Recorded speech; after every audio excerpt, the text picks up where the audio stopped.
You have power over your mind, not outside events. Realize this and you will find strength. What if I told you that the uncomfortable truth you've been avoiding, the one that secretly hurts the most, is also the most liberating? What if I told you that most people are not judging you, not watching you, not thinking about your mistakes at all because nobody cares? And once you truly understand this, your anxiety loosens its grip, your need for approval fades, and your focus snaps back to where it belongs, yourself. You've spent years overthinking how you're perceived. You replay conversations. You hesitate before acting. You delay becoming who you know you could be, all because you assume eyes are on you. They aren't, and understood this centuries ago. He knew that freedom begins the moment you stop outsourcing your self-worth to the opinions of others. In this video, you're going to learn how Stoicism turns indifference into power, how realizing that nobody cares becomes the ultimate permission slip to live deliberately, calmly, and on your own terms. But this only works if you stay with me until the very end, because the final insight ties everything together, and once it clicks, you won't see yourself or the world the same way again. Number 1, nobody is watching you as closely as you think. You walk through most of your days carrying an invisible audience on your shoulders, a sense that you're being evaluated, judged, tracked, that every move leaves a mark, every hesitation is noticed, every flaw is. But this belief is heavier than it is true. Dismantled it quietly when he wrote, "Remember that it is not he who reviles or strikes you who insults you, but your opinion that these things are insulting." In the same way, it is not people watching you that creates pressure. It's your belief that they are. And once you question that belief, a surprising amount of mental weight falls away. The truth is uncomfortable at first, but deeply freeing. Most people are consumed by their own thoughts, their own worries, their own internal noise. They are not tracking your missteps or replaying your moments the way you replay them in your own mind. You are the main character only in your own head. Realizing this isn't meant to diminish you, it's meant to release you. When you stop imagining a spotlight that doesn't exist, you reclaim energy that has been leaking out through anxiety, self-consciousness, and overthinking. Reminded himself daily that human attention is fleeting, praise fades, criticism evaporates, opinions shift like weather. Soon you will have forgotten everything, soon everyone will have forgotten you. That line isn't bleak. It's grounding. It strips away the illusion that you are constantly on trial. If everything passes, then so does judgment. So does embarrassment. So does the imagined scrutiny that keeps you hesitant and small. You don't hesitate because you lack ability. You hesitate because you overestimate how much other people care. That overestimation quietly shapes your behavior. You soften your edges. You delay decisions. You edit yourself mid-thought. And in doing so, you give strangers and passing opinions authority over your inner life. The Stoics would call this a misplacement of control. Epictetus was blunt about it. If you want to improve, be content to be thought foolish and stupid.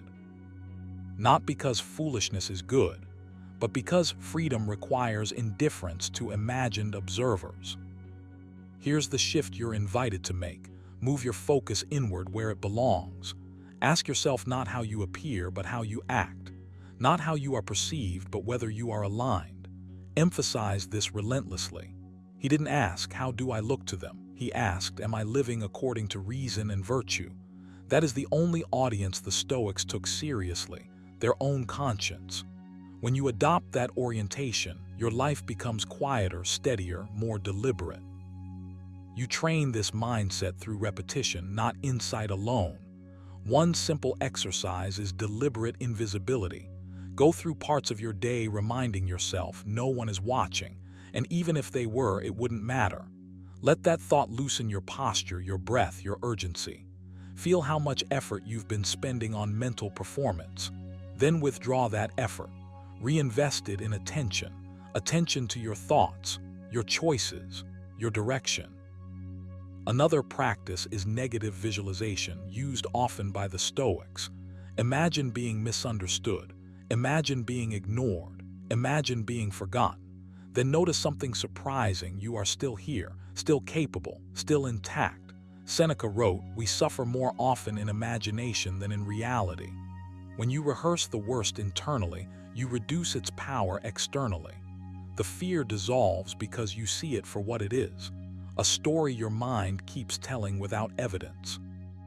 This understanding changes how you move. You stop rushing to explain yourself. You stop curating every word. You stop living as if approval is oxygen. Instead, you begin acting with quiet firmness. Calm doesn't come from confidence displays, it comes from detachment. When you truly accept that most people are not paying attention, you stop asking for permission to exist as you are. There's also a deeper layer here.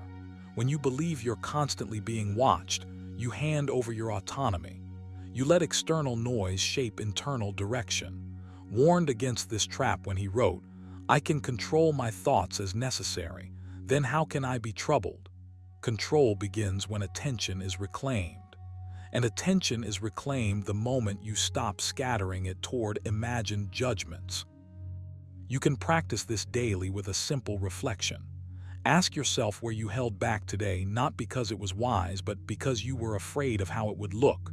Don't justify it. Don't dramatize it. Just observe. That observation builds clarity, and clarity builds courage. Over time, you'll notice fewer internal pauses, fewer mental edits, fewer unnecessary hesitations. Another powerful habit is values rehearsal. At the start of the day, remind yourself what actually matters to you. Not outcomes, not reactions, principles. Often rehearsed virtues like patience, discipline, and truthfulness before entering the world. When your values are front and center, external attention loses its grip. You're no longer acting for approval, you're acting from alignment. You're not here to be constantly evaluated. You're here to live, to choose, to refine yourself quietly. The Stoics never advocated withdrawal from life, but they rejected performance. They understood that a life lived for spectators is a fragile one. A life lived for integrity is unshakable. When you internalize that distinction, your nervous system calms. Your decisions simplify. Your sense of urgency fades into purpose. Take action now. The next time you feel watched, pause, ask yourself who exactly is watching and why their imagined opinion has authority. Then redirect your attention back to what you can control: your response, your effort, your character. Do this consistently, not dramatically, quietly, patiently. Wrote his thoughts not for an audience, but for himself. That's the spirit you're being invited into. Live as if no one is watching, because most of the time no one is. And even when they are, it doesn't change what matters.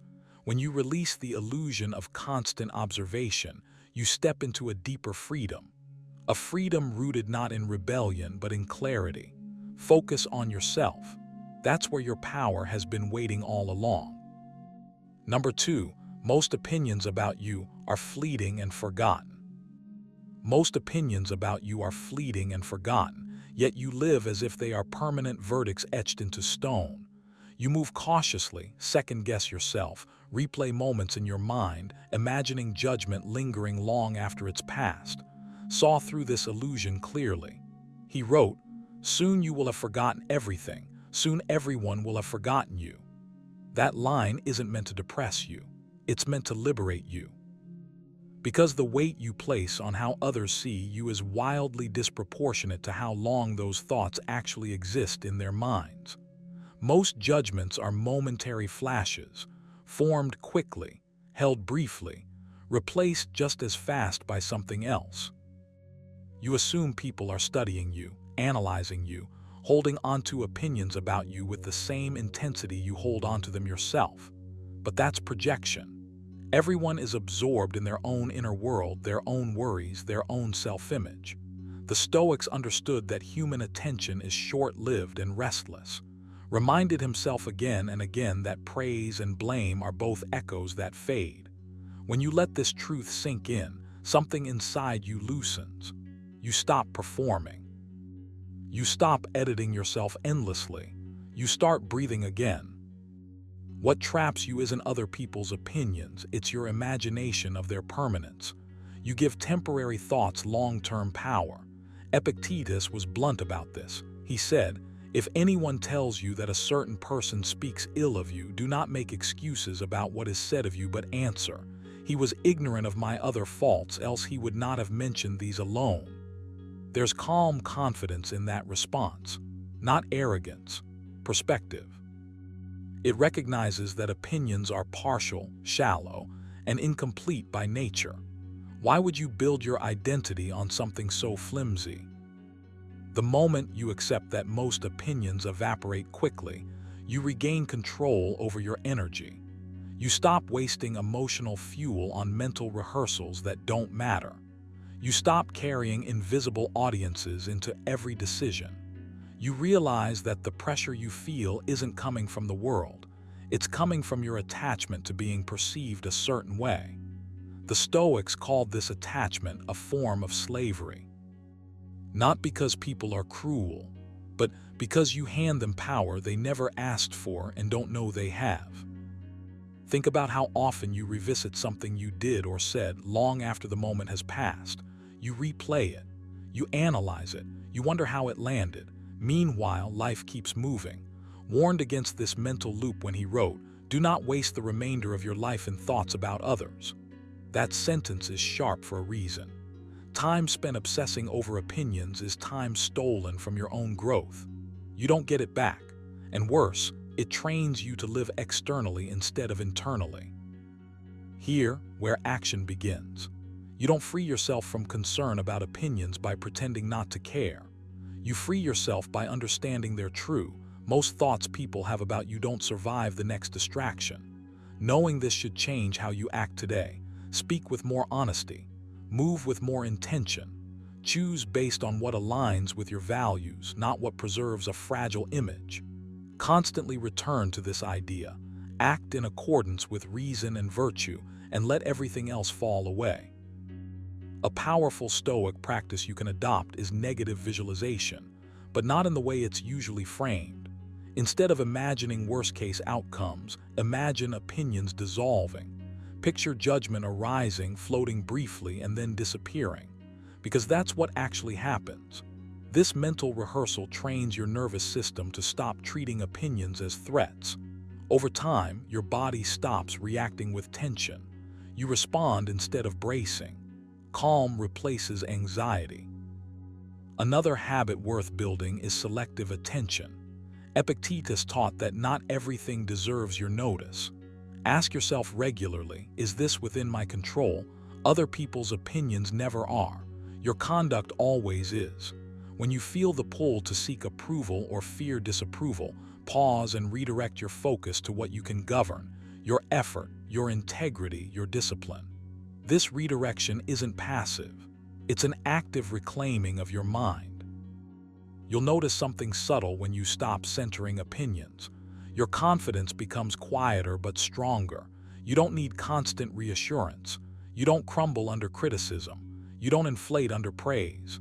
Seneca warned that both admiration and contempt can destabilize you if you depend on them. The Stoic aim isn't indifference, it's independence. Emotional self-sufficiency. When opinions no longer anchor your mood, you become steady. People sense that steadiness, even if they can't name it. There's also a deeper freedom waiting for you here. When you accept that opinions fade, you stop postponing your life. You stop waiting for permission. You act now. You choose now. You grow now. Urged himself to live as if each day were complete in itself. That mindset doesn't leave room for imaginary judgments. It demands presence, and presence dissolves fear. Try this exercise regularly. Before making a decision, ask yourself how much this will matter in a year. Then ask how much it matters today. You'll often realize the fear is inflated, the stakes exaggerated.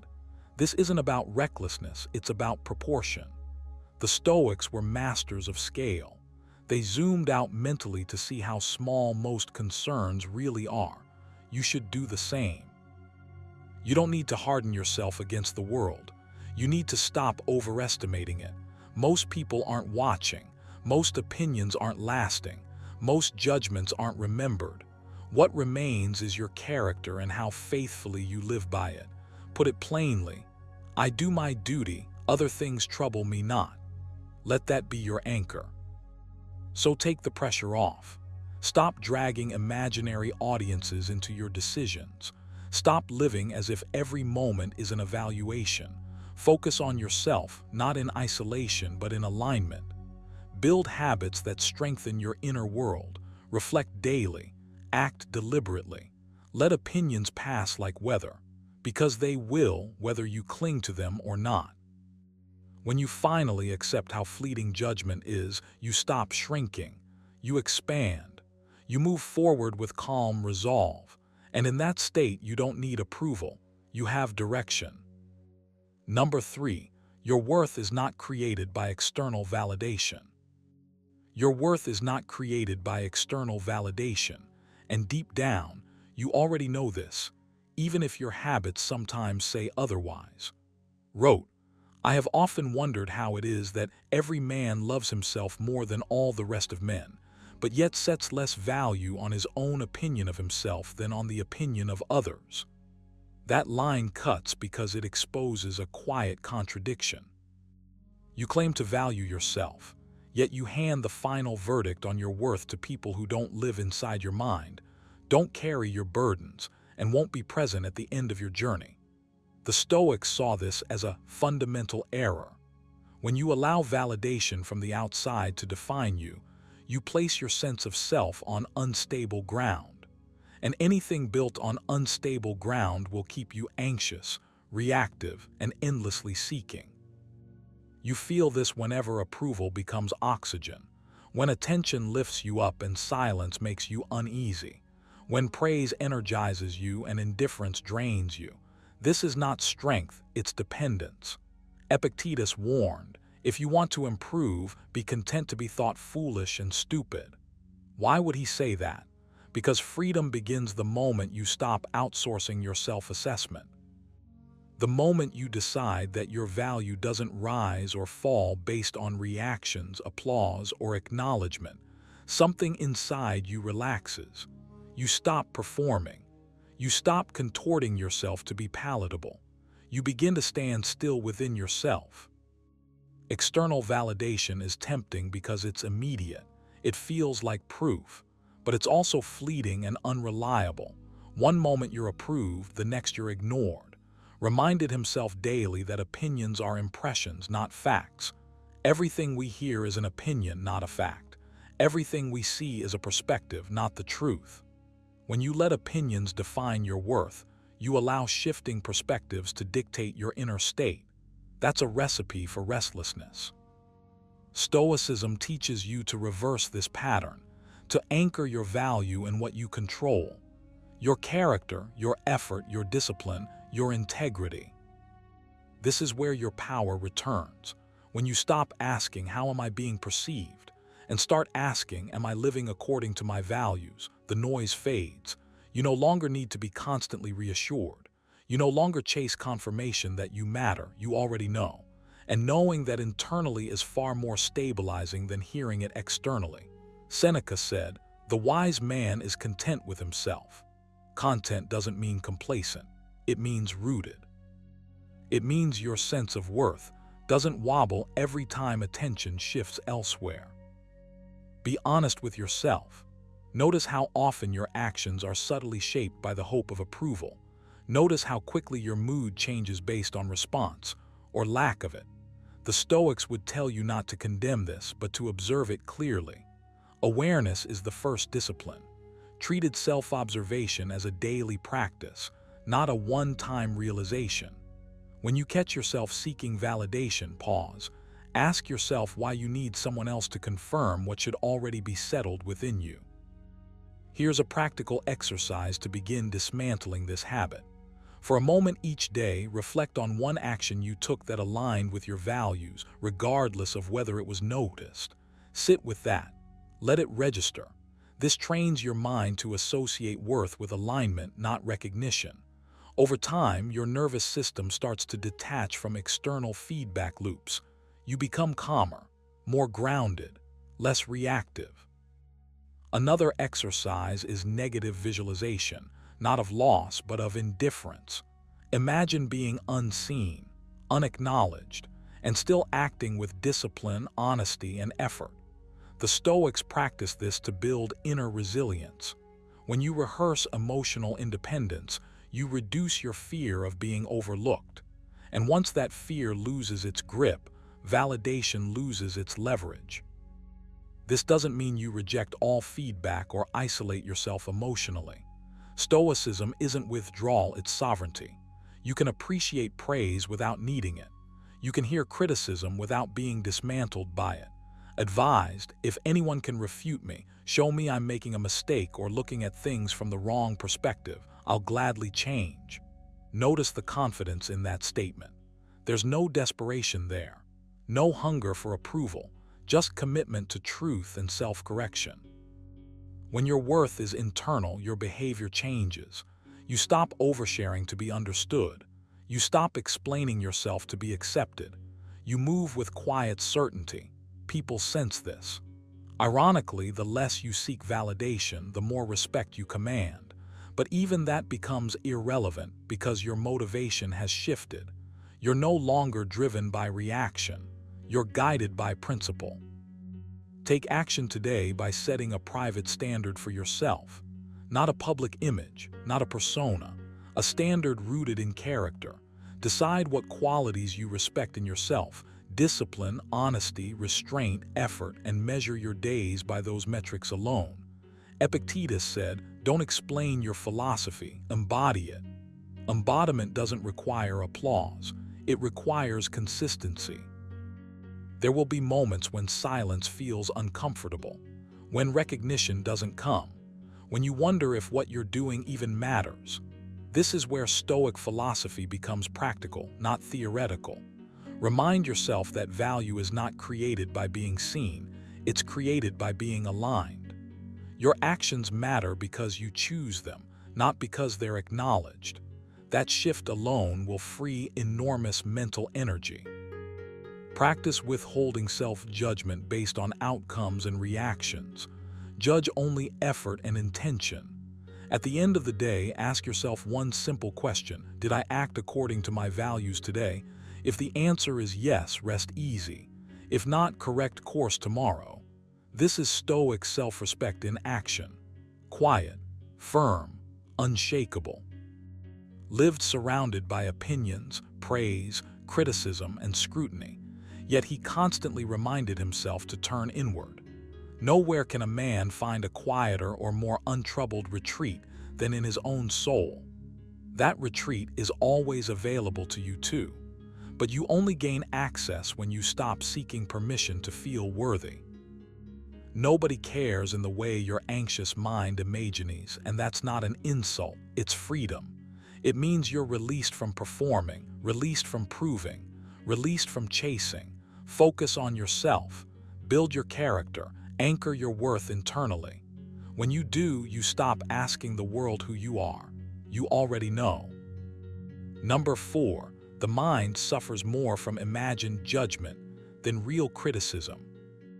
Once you see this clearly, something inside you loosens. Understood this deeply. He wrote, "We suffer more often in imagination than in reality." Read that again and let it land. Most of the pressure you feel isn't coming from what people are actually saying or doing. It's coming from the stories you're running in your head, the glances you interpret. The silence you assume means disapproval, the future reactions you rehearse over and over. None of it is happening in the present moment, yet your body reacts as if it is. Your heart tightens, your thoughts race, your behavior shrinks, and all of it is driven by shadows. You don't realize how much energy you're leaking by trying to manage opinions that don't exist.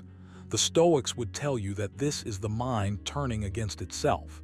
Epictetus said, "It is not things themselves that disturb us, but our judgments about them." That line isn't abstract philosophy. It's a diagnosis. Your distress doesn't come from criticism, it comes from anticipation, from projection, from assuming you're being evaluated when, in truth, most people are absorbed in their own concerns. Your mind creates a courtroom, assigns invisible judges, and then sentences you without a trial. This imagined judgment becomes a quiet tyrant. It shapes what you say, what you don't say, what you start, and what you abandon. You hesitate not because something is wrong, but because you fear how it might be perceived. And the irony is brutal. The more you try to avoid judgment, the more controlled you become by it. Warned against this trap when he reminded himself, "I do what is mine to do, the rest does not disturb me." That's the posture of a free mind. You act according to reason and values, not imagined reactions. If you're honest, you'll notice how often your thoughts drift toward how you're being seen rather than what you're actually doing. That drift weakens focus, it fractures presence, it pulls you out of the task in front of you and drops you into a hypothetical future where you're already under attack. The Stoics trained themselves to return to the present relentlessly. Why? Because judgment only exists in your imagination when you leave the now. In the present moment, there is only action, only effort, only choice. You don't need to eliminate concern about others overnight. That's unrealistic. What you need is to stop treating imagined criticism as truth. Start questioning it. Ask yourself whether what you're feeling is based on something real or something assumed. This simple pause is powerful. It creates distance between you and your thoughts. Practice this constantly, reminding himself that opinions are just impressions, not facts. When you stop merging with every thought, you regain control of your inner world. There's also something else the Stoics saw clearly. Real criticism, when it does arrive, is rarely as devastating as you fear. It's usually brief, limited, and survivable. Imagined judgment, on the other hand, is endless. It has no boundaries. Your mind can replay it forever, embellish it, sharpen it. That's why it hurts more. That's why it drains you. You're fighting an enemy that never stops because it doesn't exist outside your head. Here's a habit you can begin practicing immediately. When you feel the weight of imagined judgment, say to yourself, "This is a thought, not a verdict." That sentence alone breaks the spell. You're not denying the thought, you're reclassifying it. Seneca believed that numbing mental impressions correctly was essential to inner calm. Once you see a thought as just a thought, it loses its authority. It can still be there, but it no longer commands you. Another practice is voluntary exposure to indifference. Reminded himself that praise and blame are equally outside his control. Spend a few moments each day deliberately allowing the idea that not everyone will approve of you and noticing that you're still intact, still breathing, still capable. This isn't pessimism, it's resilience training. When you stop needing universal approval, your mind relaxes. Your actions become cleaner, more intentional. You should also train yourself to redirect attention from perception to purpose. Whenever you catch yourself wondering how you're being judged, shift the question to, "Am I doing what I believe is right now?" That's a Stoic move. It collapses unnecessary noise and brings you back to your sphere of control. Called this returning to the ruling faculty, the part of you that chooses rather than reacts. The goal isn't to become careless or arrogant. The goal is clarity. To see that most of the mental suffering you experience is self-generated. Once you grasp this, you stop wasting energy on rehearsals that never end. You stop living in imagined rooms full of people watching you. You start living where you actually are. And that's where strength grows. Take action today by doing a short mental audit. Notice how often your thoughts revolve around how you're perceived. Not with judgment, just awareness. That awareness alone begins to loosen the grip. Then choose one daily action where you focus entirely on execution, not reception. No monitoring, no self-commentary, just presence. This is Stoic discipline in practice. Didn't write for applause. He wrote to discipline his own mind. That's your invitation too. Stop letting imagined judgment dictate your behavior. Stop surrendering peace to scenarios that haven't occurred. Focus on what is yours to govern: your effort, your character, your direction. When you do, something liberating happens. The noise fades, the weight lifts, and you realize that the mind was never under attack. It was just distracted. Nobody cares as much as you think, and that's not an insult, it's freedom. Number 5, attention spent on others. Opinions is energy stolen from your purpose. Attention spent on others, opinions is energy stolen from your purpose, and you feel that theft every day whether you admit it or not. The moment your mind drifts toward what they might think, how you might be judged, or whether you're being approved of, something vital leaks out of you. Focus thins. Intention weakens. Knew this trap well, which is why he kept reminding himself. It never ceases to amaze me. We all love ourselves more than other people, but care more about their opinion than our own. Read that slowly. That single sentence exposes how backwards most people live. You were not built to be a committee. You were built to act, to move, to build something meaningful with the time you have. Every thought you give to someone else's approval is a thought not given to your work, your discipline, your growth. You can feel it when your mind becomes crowded, when you hesitate instead of act, when you overthink instead of execute. The Stoics understood that attention is your most precious resource. You don't get it back once it's spent. Called the mind a fortress, but most people leave the gates wide open, letting anyone walk in and rearrange the furniture. Opinions come and go. Judgments shift. But the time you sacrifice to them is gone permanently. Here's the uncomfortable truth. Most opinions don't even come from deep thought. They're impulsive, emotional, often forgotten minutes later, yet you carry them like heavy stones. You replay them, you reshape yourself around them. Epictetus warned against this when he said, "If you want to improve, be content to be thought foolish and stupid." That isn't arrogance, it's clarity. It's the recognition that progress and approval rarely travel together. When you chase acceptance, you dilute direction. When you chase purpose, acceptance becomes irrelevant. Pay attention to how quickly your mood shifts based on imagined reactions. A single look you invent in your head, a tone you assume, a judgment you project, none of it confirmed, all of it draining. The Stoics would call this misplaced attention. You're investing emotional energy in things that aren't yours to control. Repeated this relentlessly. Focus only on what belongs to you, your thoughts, your actions, your intentions. Everything else is noise. Not harmful noise, but distracting noise. And distraction is enough to ruin momentum. Your purpose doesn't demand consensus. It demands consistency. The more you scan the room for validation, the less present you are in your own life. You start performing instead of building, adjusting instead of committing.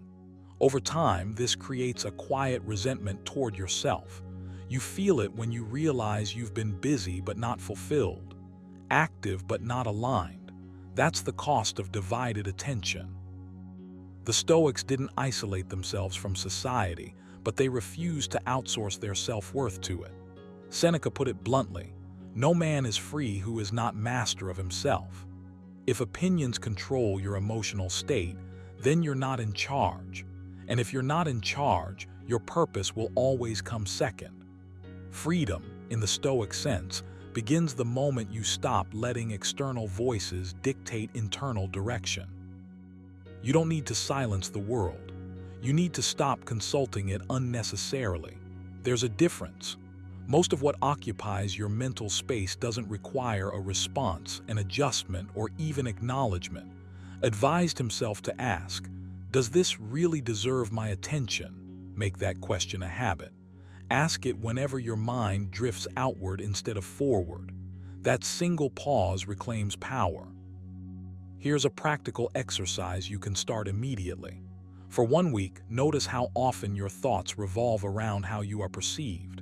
Not just the obvious moments, but the subtle ones.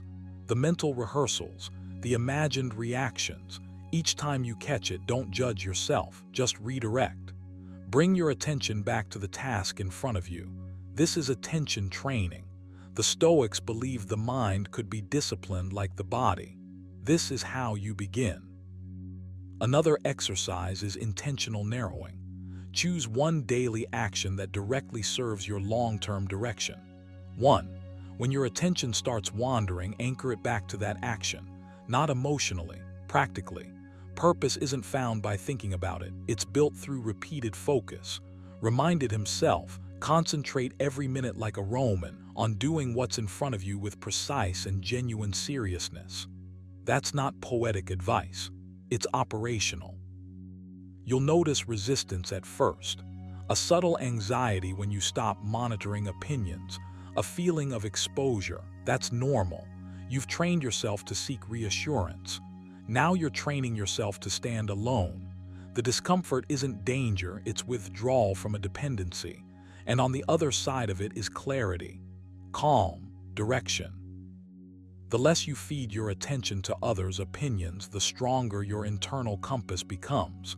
Decisions get cleaner, hesitation fades. You stop explaining yourself unnecessarily. You move faster because you're no longer dragging invisible weight behind you. This isn't about becoming indifferent or cold. It's about becoming selective. Your attention is finite. Treat it like it matters, because it does. Wrote his meditations as reminders, not lessons. He already knew the philosophy. He needed repetition. You do too. You will forget. You will drift, and that's fine. The practice is returning, again and again. Each return strengthens your focus muscle. So take action now. Decide that your attention belongs to your purpose, not to imagined judgments. Decide that your energy is better spent building than monitoring. You don't need permission to focus. You don't need approval to move forward. The work doesn't care who's watching, and in the end, neither should you. Nobody is thinking about you as much as you think they are. Understood this deeply. That realization isn't depressing, it's liberating. It frees your attention. And when your attention is free, your purpose finally gets the energy it deserves. Number 6, you control your actions, not how they are received. One of the most freeing truths ever wrote was also one of the hardest to live by. You have power over your mind, not outside events. Realize this and you will find strength. Read that slowly. Sit with it, because embedded in that sentence is the idea that will either exhaust you for life or finally unburden you. You control your actions, not how they are received. And the moment you stop trying to manage reactions, opinions, interpretations, and emotional echoes in other people's minds, something inside you loosens. Your shoulders drop. Your breathing changes. Your energy comes back to where it belongs, into your own hands. You've been conditioned, often without realizing it, to measure yourself by response.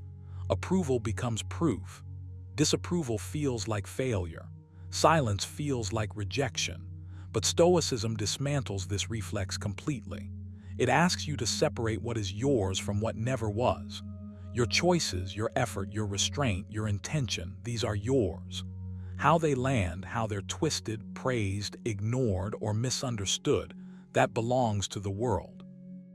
And the world has never been consistent, fair, or interested in protecting your peace. When you try to control reception, you become reactive. You soften what you believe. You hesitate when you should act. You overthink words that were already honest. You replay moments that are already gone. Warned against this internal chaos repeatedly, reminding himself that other people's judgments are nothing to you. Not because they don't exist, but because they are outside your jurisdiction. You wouldn't try to command the weather, yet you exhaust yourself trying to manage perceptions.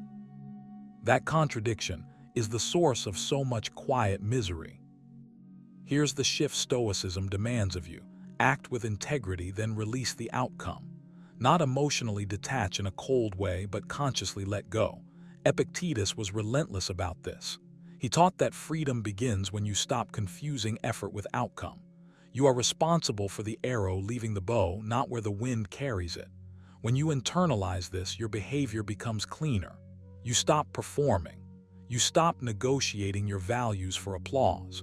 You stop shrinking to avoid friction. And ironically, that's when your presence gains weight. But this isn't easy, and the Stoics never pretended it was. Your mind will resist. It will say, but what if they misunderstand me? What if I'm judged? What if I'm ignored? Answered this centuries ago. I do what is mine to do, the rest does not disturb me. That sentence is a boundary, a mental line in the sand. It's not indifference, it's discipline. It's you deciding not to rent space in your mind to things you cannot command. You need to practice this deliberately. Start by noticing how often your mood depends on reaction. Notice how fast you scan for validation after you act. That awareness alone begins to weaken the habit.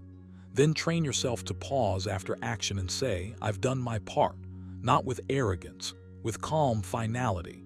This is a Stoic exercise in ownership without attachment.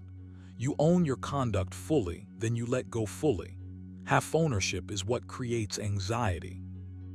Another practice is negative visualization, not of disaster but of misinterpretation.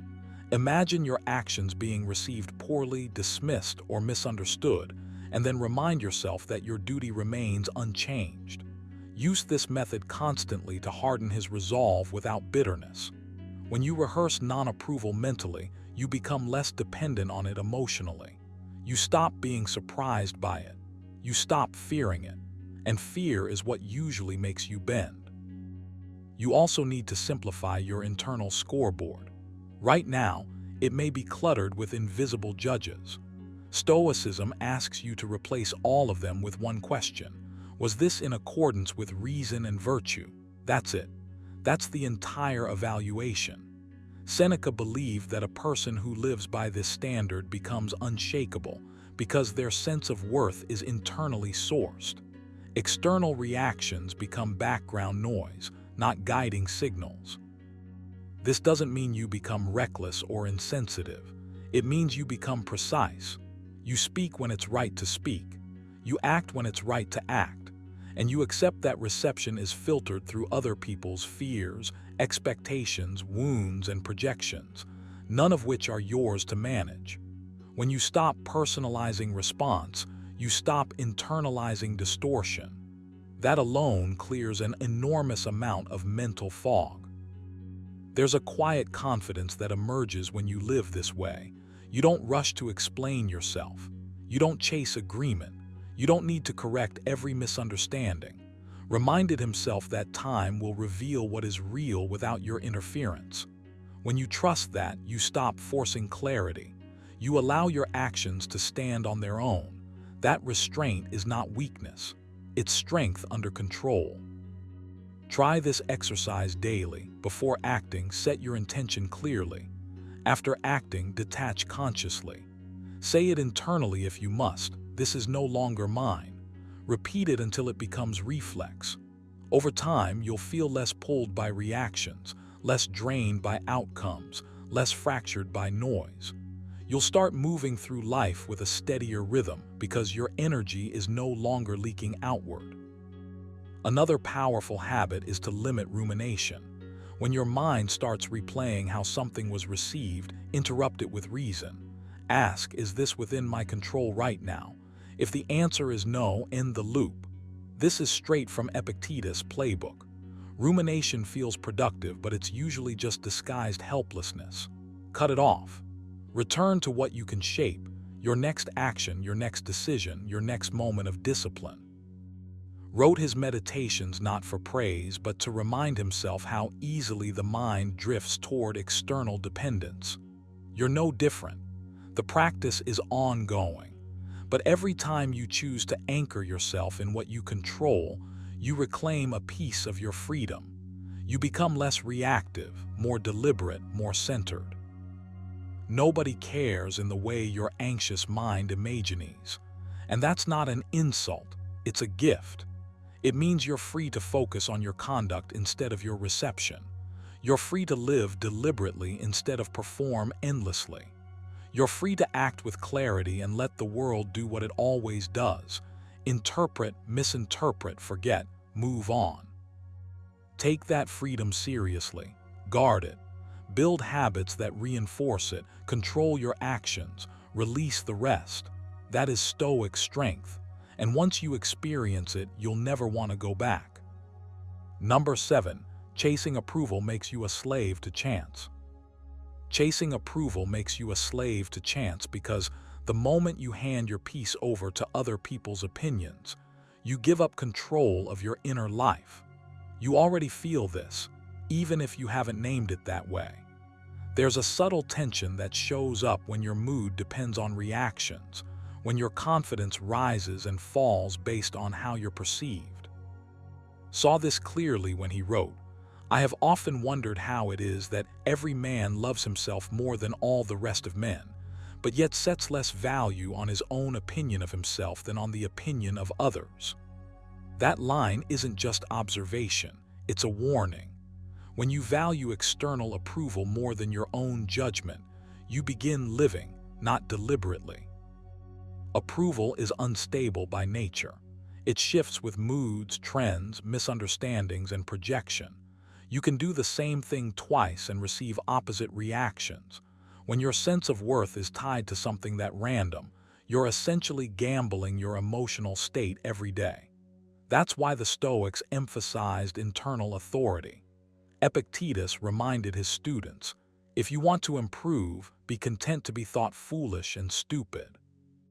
Not because being rejected is noble in itself, but because freedom begins the moment you stop needing permission to be yourself.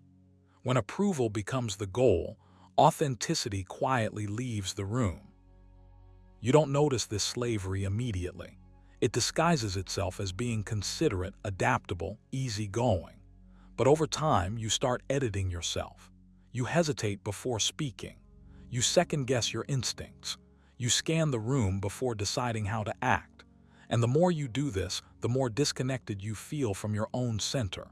The Stoics would say this is what happens when you confuse what is up to you with what is not. Other people's reactions will never be fully under your control. Tying your peace to them is like trying to build a house on moving ground. Repeatedly returned to this idea in his private writings.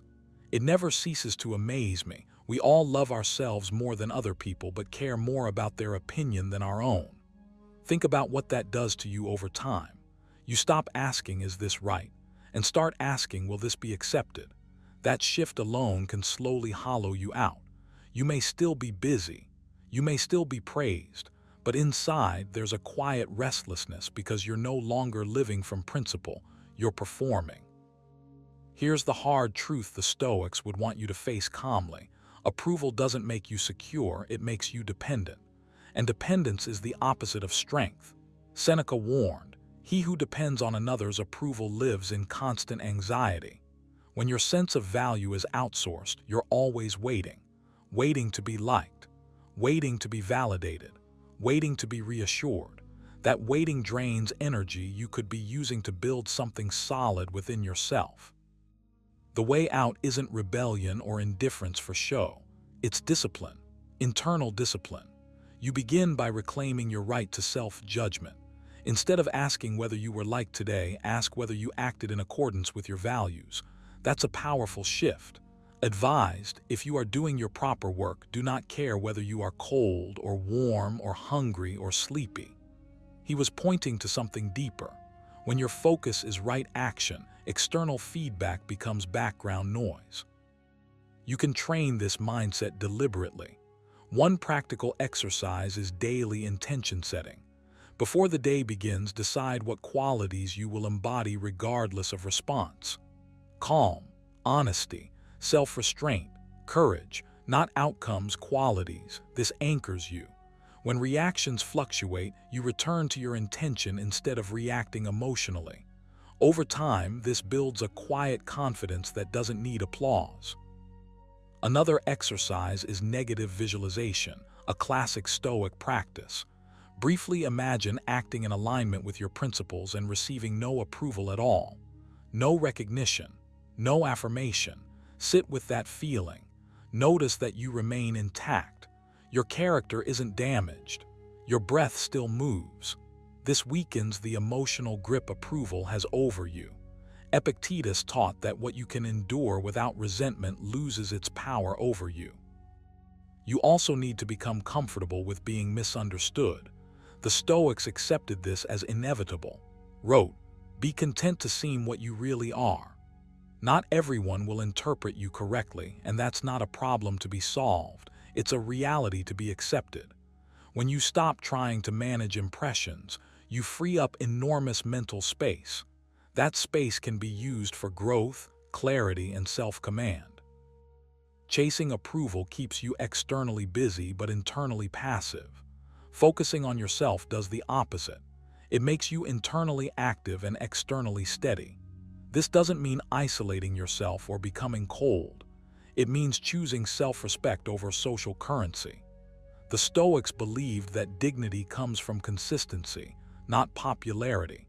When your actions align with your values, respect, real respect, tends to follow naturally without being chased. Take action now. Pick one moment each day where you deliberately choose alignment over approval. Notice the urge to seek validation and let it pass without acting on it. This is training. It may feel uncomfortable at first, but discomfort is the price of freedom. Seneca put it plainly, "The wise man is content with himself." That contentment isn't arrogance, it's independence. You don't need to announce this shift. You don't need to explain it. You simply live it. Over time, your reactions slow down. Your decisions feel cleaner. You stop feeling pulled in 100 directions by invisible expectations. And the irony is this: when you stop chasing approval, you become harder to manipulate, harder to shake, and far more grounded. Nobody caring is not a curse, it's liberation. It means you are free to build yourself without permission. Focus on what is yours to control. Let chance keep its chaos. You remain steady. That is Stoic freedom. Number 8, inner discipline matters more than public recognition. Inner discipline matters more than public recognition, and deep down, you already know this, even if part of you still wants to be seen, praised, noticed. That pull is human. Never. He simply refused to let it rule him. He wrote, "I do my duty. Other things trouble me not at all." That line isn't indifference toward life, it's clarity. It's the decision to anchor yourself in what you control rather than chasing reflections in the eyes of others. Recognition is unstable. It comes and goes with mood, trends, and timing. Discipline, on the other hand, is something you carry with you in silence. And silence is where real strength is built. You waste energy the moment you measure yourself by applause. Your mood starts depending on reactions you don't command. One day you feel elevated, the next you feel invisible. Warned against this exact trap when he reminded himself that the opinions of others are noisy and empty. Not because people are bad, but because their attention is fleeting. When you internalize this, something powerful happens. You stop performing. You stop adjusting your behavior to be digestible. You start acting with intention. Inner discipline is not flashy. It doesn't announce itself. It trains you to show up whether anyone is watching or not. There's a quiet dignity in doing the work without an audience. In resisting impulses no one will ever applaud you for resisting. In choosing restraint, focus, and effort in moments where recognition would never reach you anyway. The Stoics believed this was the highest form of freedom. Epictetus put it plainly, "If you want to improve, be content to be thought foolish and stupid." He wasn't encouraging humiliation. He was pointing out that growth often looks unimpressive from the outside. Discipline asks you to act correctly even when it earns you nothing visible. That's the test. If you're honest, you can feel the difference between doing something to be seen and doing something because it's right. One feels anxious and hungry. The other feels calm and settled. Public recognition excites the ego but weakens your center. Inner discipline strengthens your center but doesn't entertain your ego. That's why most people avoid it. It offers no immediate reward, no validation, no applause, just the quiet satisfaction of knowing you kept your word to yourself. And that satisfaction is more durable than praise. Reminded himself daily that fame dissolves quickly. He listed emperors, heroes, and celebrated figures, only to conclude that time erases all names, not to depress himself, but to free himself. When you truly absorb that truth, you stop chasing the illusion of being remembered. You focus instead on being grounded. You realize that the only reputation that actually matters is the one you carry internally. The way you behave when there's nothing to gain. The way you think when no one is listening. Inner discipline means governing your impulses before they govern you. It means choosing order over chaos, direction over drift. And this isn't about being harsh or robotic. It's about being deliberate. Describe the disciplined mind as one that remains upright, independent, unhurried. That state doesn't come from external success. It comes from repetition, from training yourself daily to act in alignment with your values regardless of outcome. Recognition can never give you that. At best, it distracts you from developing it. Here's a practice you can begin immediately. Start doing at least one important thing each day with the explicit intention that no one will ever know you did it. No mention, no signal, no sharing, just action. This rewires your motivation. It trains you to detach effort from reward. The Stoics believed that virtue practiced in secret was because it wasn't diluted by performance. Over time, this builds an internal standard. You stop asking, "Did anyone notice?" and start asking, "Did I act well?" Another discipline is to limit how often you seek reassurance, especially mentally. Notice how frequently your thoughts drift toward how you are perceived. Each time you catch this, gently bring your focus back to what you're doing. Call this returning to yourself. Not once, but repeatedly. This redirection is a muscle. The more you train it, the quieter the noise becomes. You don't suppress the desire for recognition, you outgrow it. You also need to reflect on impermanence, not in a dramatic way, but in a grounding one. Remind yourself that today's praise is tomorrow's silence. Today's attention is next week's forgetfulness. This isn't cynicism, it's realism. And realism stabilizes you. When you stop expecting others to carry your sense of worth, you become lighter, freer, more focused. You stop performing your life and start living it. The Stoics never argued that effort shouldn't lead to results. They simply insisted that results should never be the reason you act. Epictetus taught that you are responsible for your choices, not their reception. That distinction is everything. When you internalize it, rejection loses its sting. Approval loses its intoxication. You remain steady either way. That steadiness is rare, and rare things carry weight. Take action now. Strip one habit of its need for recognition. Do it quietly. Commit to it fully. Let the only witness be your own conscience. Over time, you'll notice a shift. Less urgency, less restlessness, more clarity, more self-trust. Inner discipline doesn't make noise, but it reshapes you from the inside out. Nobody cares in the way your ego hopes they will. And that's not an insult, it's a release. Understood this. That's why he focused relentlessly on governing himself rather than impressing others. When you do the same, you stop outsourcing your worth. You reclaim your attention. You build something unshakable. And in the end, that quiet strength is worth more than all the recognition you were chasing. Number 9, self-respect grows when you stop performing for others. Self-respect begins to grow the moment you stop performing for others, and that shift is quieter than you expect. There's no applause for it, no external reward. In fact, the first thing you may notice is discomfort, a strange emptiness. That's because so much of your energy has been spent managing how you're perceived, adjusting your tone, your reactions, your choices so they land well in other people's minds. Saw this clearly when he wrote, "I do my duty, other things trouble me not." That line is a release. It's permission to stop shaping yourself into something consumable. When you stop performing, you don't become less, you become solid, and solidity is the foundation of self-respect. Performance is exhausting because it's endless. There's always another audience, another expectation, another silent judgment you feel pressured to anticipate. You start measuring yourself through invisible eyes. You speak with one foot on the brakes. You decide with hesitation, not because you doubt what's right, but because you're imagining reactions that haven't even happened. The Stoics warned against this mental slavery. Epictetus was blunt. If you want to improve, be content to be thought foolish and stupid. What he's pointing to isn't recklessness, it's freedom. The freedom that comes when your actions are guided by values rather than applause. When you perform, your sense of worth becomes outsourced. It rises and falls based on approval you don't control. That's not confidence, it's dependence. And deep down, you feel it.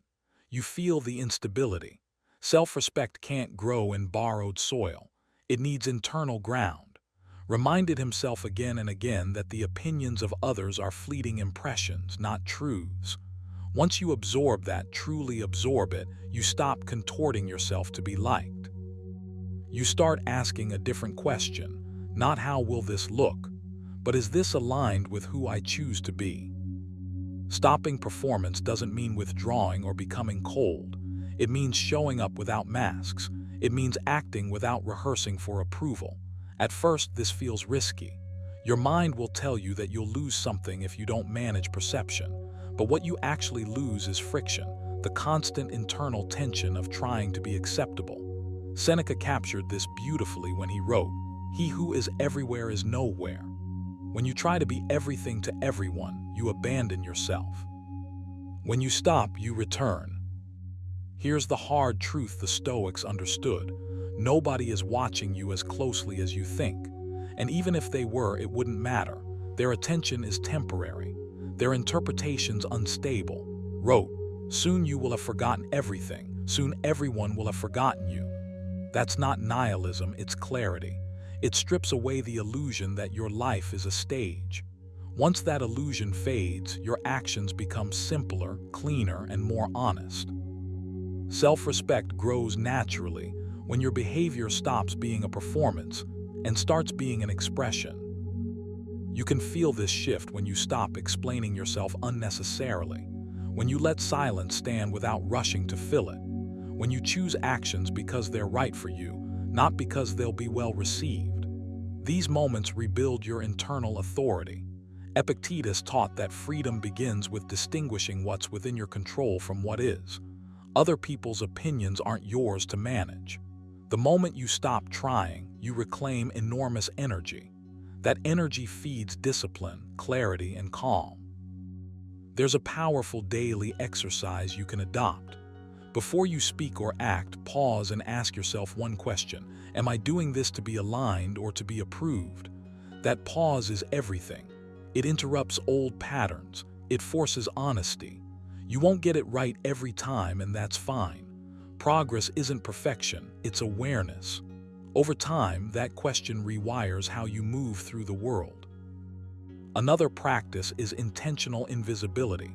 Choose moments where you deliberately do not seek recognition. Do the right thing internally, quietly, without signaling it. Practice this relentlessly. He reminded himself not to announce good deeds, not even to himself.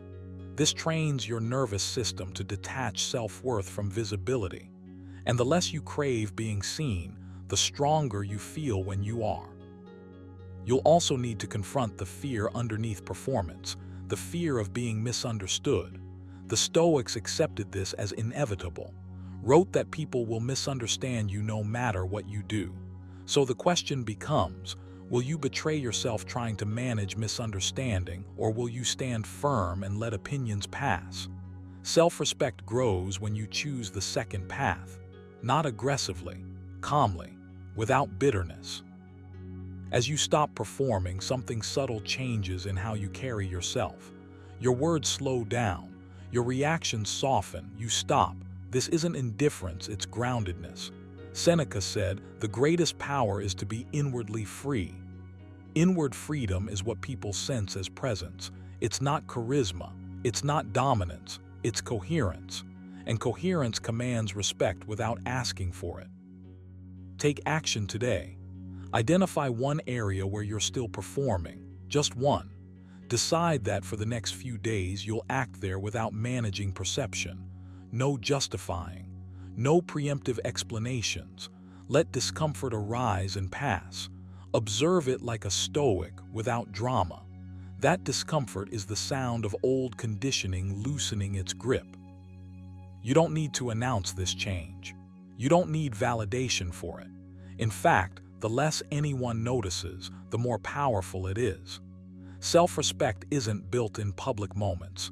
It's built in private decisions where you choose truth over image.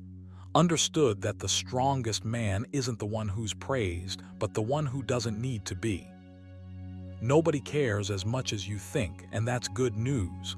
It means you're free to stop performing and start living deliberately. When you do, self-respect stops being something you chase and becomes something you stand on. That's Stoicism in practice. Calm, quiet, unshakable. Number 10. A focused life leaves no space for unnecessary noise.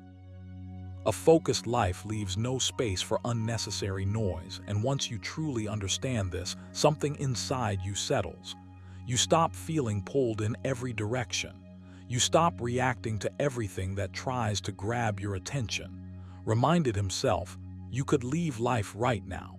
Let that determine what you do and say and think. That sentence isn't meant to scare you. It's meant to sharpen you. Because when you realize how limited your time and energy actually are, you stop wasting them on distractions that add nothing to your character. Focus isn't about doing more. It's about refusing what doesn't matter. Noise enters your life the moment you stop guarding your attention. It shows up as opinions you didn't ask for, comparisons you didn't need, thoughts that spiral without purpose. The Stoics were relentless about this. They believed that attention is your most valuable resource, and once you give it away carelessly, you weaken yourself. When you focus, truly focus, you begin to feel a quiet authority within. You don't need to announce it. You don't need approval. You simply move with clarity. And clarity eliminates noise naturally, without force. Most of what drains you isn't effort, it's fragmentation. Your mind jumping from one concern to another, never resting, never committing, spoke often about the danger of a scattered mind. He urged himself to return again and again to what was in his control. That's where focus lives. When you narrow your attention to what you can shape, your actions, your discipline, your inner standards, you stop leaking energy. Suddenly, the background chatter loses its grip. It doesn't disappear because you fight it. It disappears because you outgrow it. You don't need to respond to everything that provokes you. You don't need to have an opinion on every passing thought. A focused life teaches you restraint. Epictetus said, "If you want to improve, be content to be thought foolish and stupid." What he meant is this: when you stop chasing external validation, when you stop explaining yourself to invisible judges, your mind becomes lighter. Silence becomes a strength instead of a weakness. Focus doesn't just remove noise, it makes you immune to it. Here, something you need to accept if you want that level of clarity. Not everything deserves your attention, and most things deserve none of it. This isn't arrogance, it's discipline. When your attention is everywhere, your progress is nowhere. But when your attention is deliberate, your life begins to align. You move slower but with intention. You speak less but with precision. You start acting instead of reacting. That's Stoic focus in practice. A simple exercise you can begin today is attention fasting. Choose deliberate periods where you remove unnecessary input, not to escape but to observe. Notice how often your mind reaches outward for stimulation. That urge itself is noise. Trained himself to sit with his thoughts without flinching. You can do the same. When you create space, you discover which thoughts are worth listening to and which ones dissolve on their own. Another practice is defining your essential task. The Stoics believed every day should be governed by a clear intention. Ask yourself each morning, what deserves my best attention today? Not 10 things, 1. When your mind wanders, gently bring it back to that intention. This isn't rigidity, it's respect for your own time. Seneca warned that life feels short not because it is, but because we squander it. Focus is how you stop the squandering. You'll notice that as your focus strengthens, certain things fall away without effort. Arguments lose their appeal, distractions feel hollow, you become selective, and selection is power. Wrote, concentrate every minute like a Roman on doing what's in front of you with precise and genuine seriousness. That seriousness isn't heaviness, it's presence. When you're present, noise has nowhere to land. There's also an emotional side to this. Noise often disguises itself as urgency. It tries to convince you that everything matters right now. Focus teaches you patience. It reminds you that urgency is usually artificial while purpose is steady. When you stop feeding unnecessary concerns, your emotional state stabilizes. You're no longer tossed around by external triggers. You become grounded. And grounded people don't need to announce their focus. It's visible in how they move through the world. Another powerful exercise is mental subtraction. Instead of asking what you should add to your life, ask what you can remove. Which thoughts drain you? Which habits scatter you? The Stoics practiced voluntary simplicity not as deprivation, but as refinement. Removing excess sharpens what remains. When your mental environment becomes simpler, your focus deepens naturally. You may feel resistance at first. The mind is accustomed to noise. It mistakes stimulation for meaning, but stay with the practice. Each time you choose focus, you reclaim a piece of yourself. Each time you ignore what doesn't matter, you strengthen your inner authority. This is not about isolation. It's about alignment. When your actions match your values, the noise fades because it no longer resonates. Didn't seek silence to escape the world. He sought clarity to live within it properly. That's your aim too. Not withdrawal, but direction. Not numbness, but intentional living. Focus is a form of respect for your time, your energy, your potential. And once you experience that clarity, you'll realize something freeing. You don't need to control the noise outside. You only need to master the space within. Take action now. Choose one area of your life where your attention has been scattered. Commit to narrowing it, just for today. Guard your focus like something sacred because it is.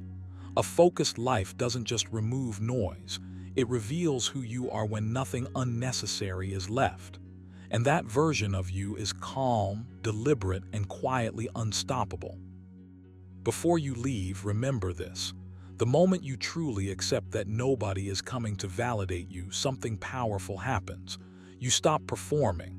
You stop explaining. You stop waiting for permission. As quietly reminded himself, you have power over your mind, not outside events. And that power is wasted the moment you hand it to opinions that don't build your life. Most people will forget what you said, overlook what you tried, and move on with their own worries. That's not cruelty, it's reality. And once you see it clearly, you're free. Free to train in silence. Free to improve without applause. Free to become disciplined, grounded, and unshakable, whether anyone is watching or not. So take this mindset with you. Let it guide how you work, how you think, and how you carry yourself when no one is clapping. Focus on what you can control. Let go of what you can't. And choose every single day to become better for your own sake. If this message resonated with you, don't stop here. Rewatch this video, reflect on it, and apply it. And if you want more Stoic wisdom that sharpens your mind and strengthens your character, stay connected. Because the more you focus on yourself, the less the noise can touch you, and that's where true freedom begins. You have power over your mind, not outside events. Realize this and you will find strength. What if I told you that most men don't lose power because of what they do, but because of what they answer? What if I told you that a single, careless response to a seemingly innocent question can quietly dismantle your confidence, your frame? and the way a woman sees you, without her ever saying a word. You've been there. A question lands casually. You answer honestly.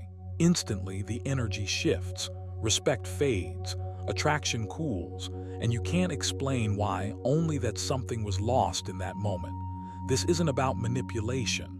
It's about self-command. The Stoics understood this long before modern dating ever existed. Not every question deserves access to your inner world. In this video, you'll learn which questions subtly strip a man of his power, why answering them impulsively weakens your position, and how silence, composure, and restraint create natural authority. These are not tricks. They are principles of self-mastery. Watch this video till the very end, because the final insight ties everything together. And once you see it, you'll never respond the same way again. Number 1, why don't you ever get jealous? It sounds harmless on the surface, almost flattering, but it's one of those questions that quietly tests your internal balance. Not your words, not your explanations, your center. The moment you rush to explain yourself, defend your emotional state, or prove that you care enough, you've already stepped off solid ground. Wrote, you have power over your mind, not outside events. Realize this and you will find strength. Jealousy lives in the opposite direction. It's attention given to what you don't control. And the Stoics were clear. The more you invest your emotional energy in external validation, the weaker your inner authority becomes. The real danger of that question isn't jealousy itself. It's the temptation to perform emotion instead of embodying self-mastery. When you start explaining why you're not jealous, you subtly imply that jealousy would be the correct or expected response. That's where power leaks out. Stoic philosophy doesn't teach emotional suppression. It teaches emotional sovereignty. Epictetus reminded us, if anyone tells you that a certain person speaks ill of you, do not make excuses about what is said of you, but answer, he was ignorant of my other faults, else he would not have mentioned these alone. That attitude isn't indifference. It's confidence rooted in self-knowledge. The same applies here.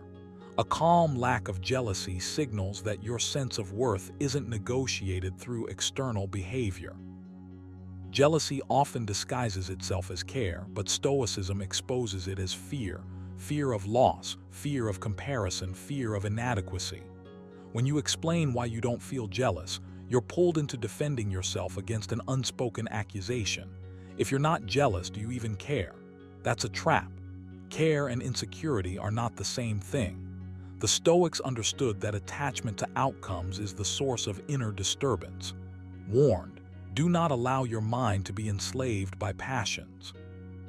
Jealousy is one of those passions that feels justified, but quietly erodes your composure. Your power comes from not needing to prove emotional reactions. When you're grounded, your calm speaks louder than any explanation. Silence, or a brief, centered response, preserves your frame. The moment you start rationalizing your emotional discipline, you turn strength into something that needs approval. Stoic calm is not passive.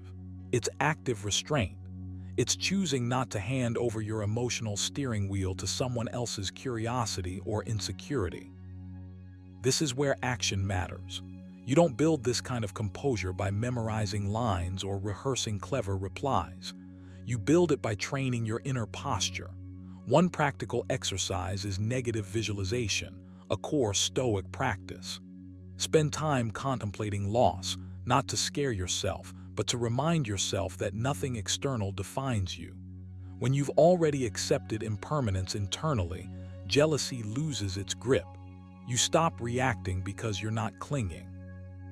Another practice is attention discipline. Notice where your mind goes when you feel the urge to explain yourself. That urge usually comes from wanting to be understood or validated. Gently interrupt it. Ask yourself, is my peace dependent on this being clarified? Constantly return to this internal check. Over time, you'll feel less compelled to justify your emotional state. You'll trust it instead. Stoicism also teaches you to separate signal from noise. That question often isn't about jealousy at all. It's about probing your emotional boundaries. When you respond calmly without overinvestment, you signal that your boundaries are intact. Seneca wrote, "He is most powerful who has himself in his own power." That power isn't loud. It doesn't announce itself. It simply refuses to be shaken. You should also train voluntary restraint. Not everything needs a response. Not every curiosity deserves access to your inner world. Practice withholding explanations even when you could easily give them. This isn't secrecy, it's selectivity. Over time, you'll notice a shift. Your presence becomes heavier, more grounded. People feel it. You don't chase emotional reactions, and that restraint amplifies respect. There's also a deeper habit you must adopt. Stop confusing emotional intensity with emotional depth. Jealousy is intense, but it's shallow. It spikes quickly and fades just as fast, leaving insecurity behind. Depth comes from steadiness, from knowing who you are regardless of external stimuli. When you embody that steadiness, questions like this lose their power because they can't hook into anything unstable. Another Stoic exercise that helps here is evening reflection. At the end of the day, review moments where you felt the urge to explain, defend, or perform emotion. Ask yourself why, not with judgment but with curiosity. Seneca recommended this daily audit as a way to strengthen character. Awareness sharpens restraint. Restraint builds authority. The goal isn't to appear unbothered, it's to genuinely be unshaken. That difference matters. One is an act, the other is a state. When you live from that state, your responses become minimal, grounded, and unforced. You don't deny emotions, you simply don't let them run the show. That's Stoic power. Remember this, the less you explain your emotional discipline, the more credible it becomes. When your calm doesn't need justification, it stands on its own. Lived among chaos and pressure, yet constantly reminded himself to return inward. You can do the same. Each time you resist the urge to over-explain, you reinforce your center. Each time you choose composure over performance, you grow stronger. Take action now. Decide that your emotional state does not require external approval. Practice stillness. Practice silence. Practice letting your presence do the talking. Over time, questions like, "Why don't you ever get jealous?" will stop feeling like tests, because you'll no longer feel tested. You'll simply be grounded, and that groundedness is where your power lives. Number 2, what's your biggest insecurity? When you're asked, "What's your biggest insecurity?" it can sound harmless on the surface, even intimate, even caring. But if you're not grounded, that question quietly shifts the balance of power inside you. Not because vulnerability is weakness. Stoicism never taught that. But because unexamined disclosure turns self-knowledge into self-exposure. Warned himself, do not give your mind to things that are not your own. Your inner struggles, your unfinished work, your private battles, these are not public property. When you hand them over impulsively, you're not being authentic. You're being unguarded, and there's a difference. Your insecurities are not conversation pieces. They are signals pointing to areas that require discipline, patience, and self-command. When you speak them casually, especially before you've mastered them, you frame yourself as someone still negotiating with his own foundation. The Stoics believe that power begins internally. Epictetus said, "First say to yourself what you would be, and then do what you have to do." Notice the order. Identity first. Action second. Not confession first. Not self-analysis on demand. When you answer that question reflexively, you reverse the order. You let someone else lead you into defining yourself by what you lack instead of what you are building. This isn't about hiding or pretending. It's about timing and intention. A man who is focused doesn't rush to reveal unfinished parts of himself. He understands that insecurity, when named without mastery, becomes an anchor. Your words shape perception, yours and others. When you label yourself by a weakness, you reinforce it. You rehearse it, you give it weight. Seneca cautioned, "We suffer more often in imagination than in reality." Speaking insecurities aloud without purpose feeds imagination. It magnifies what should be minimized through action. There's also something deeper happening when that question lands. It pulls your attention inward in the wrong way. Instead of standing steady, you start scanning yourself for flaws. You begin to explain, justify, soften. That shift alone costs you presence.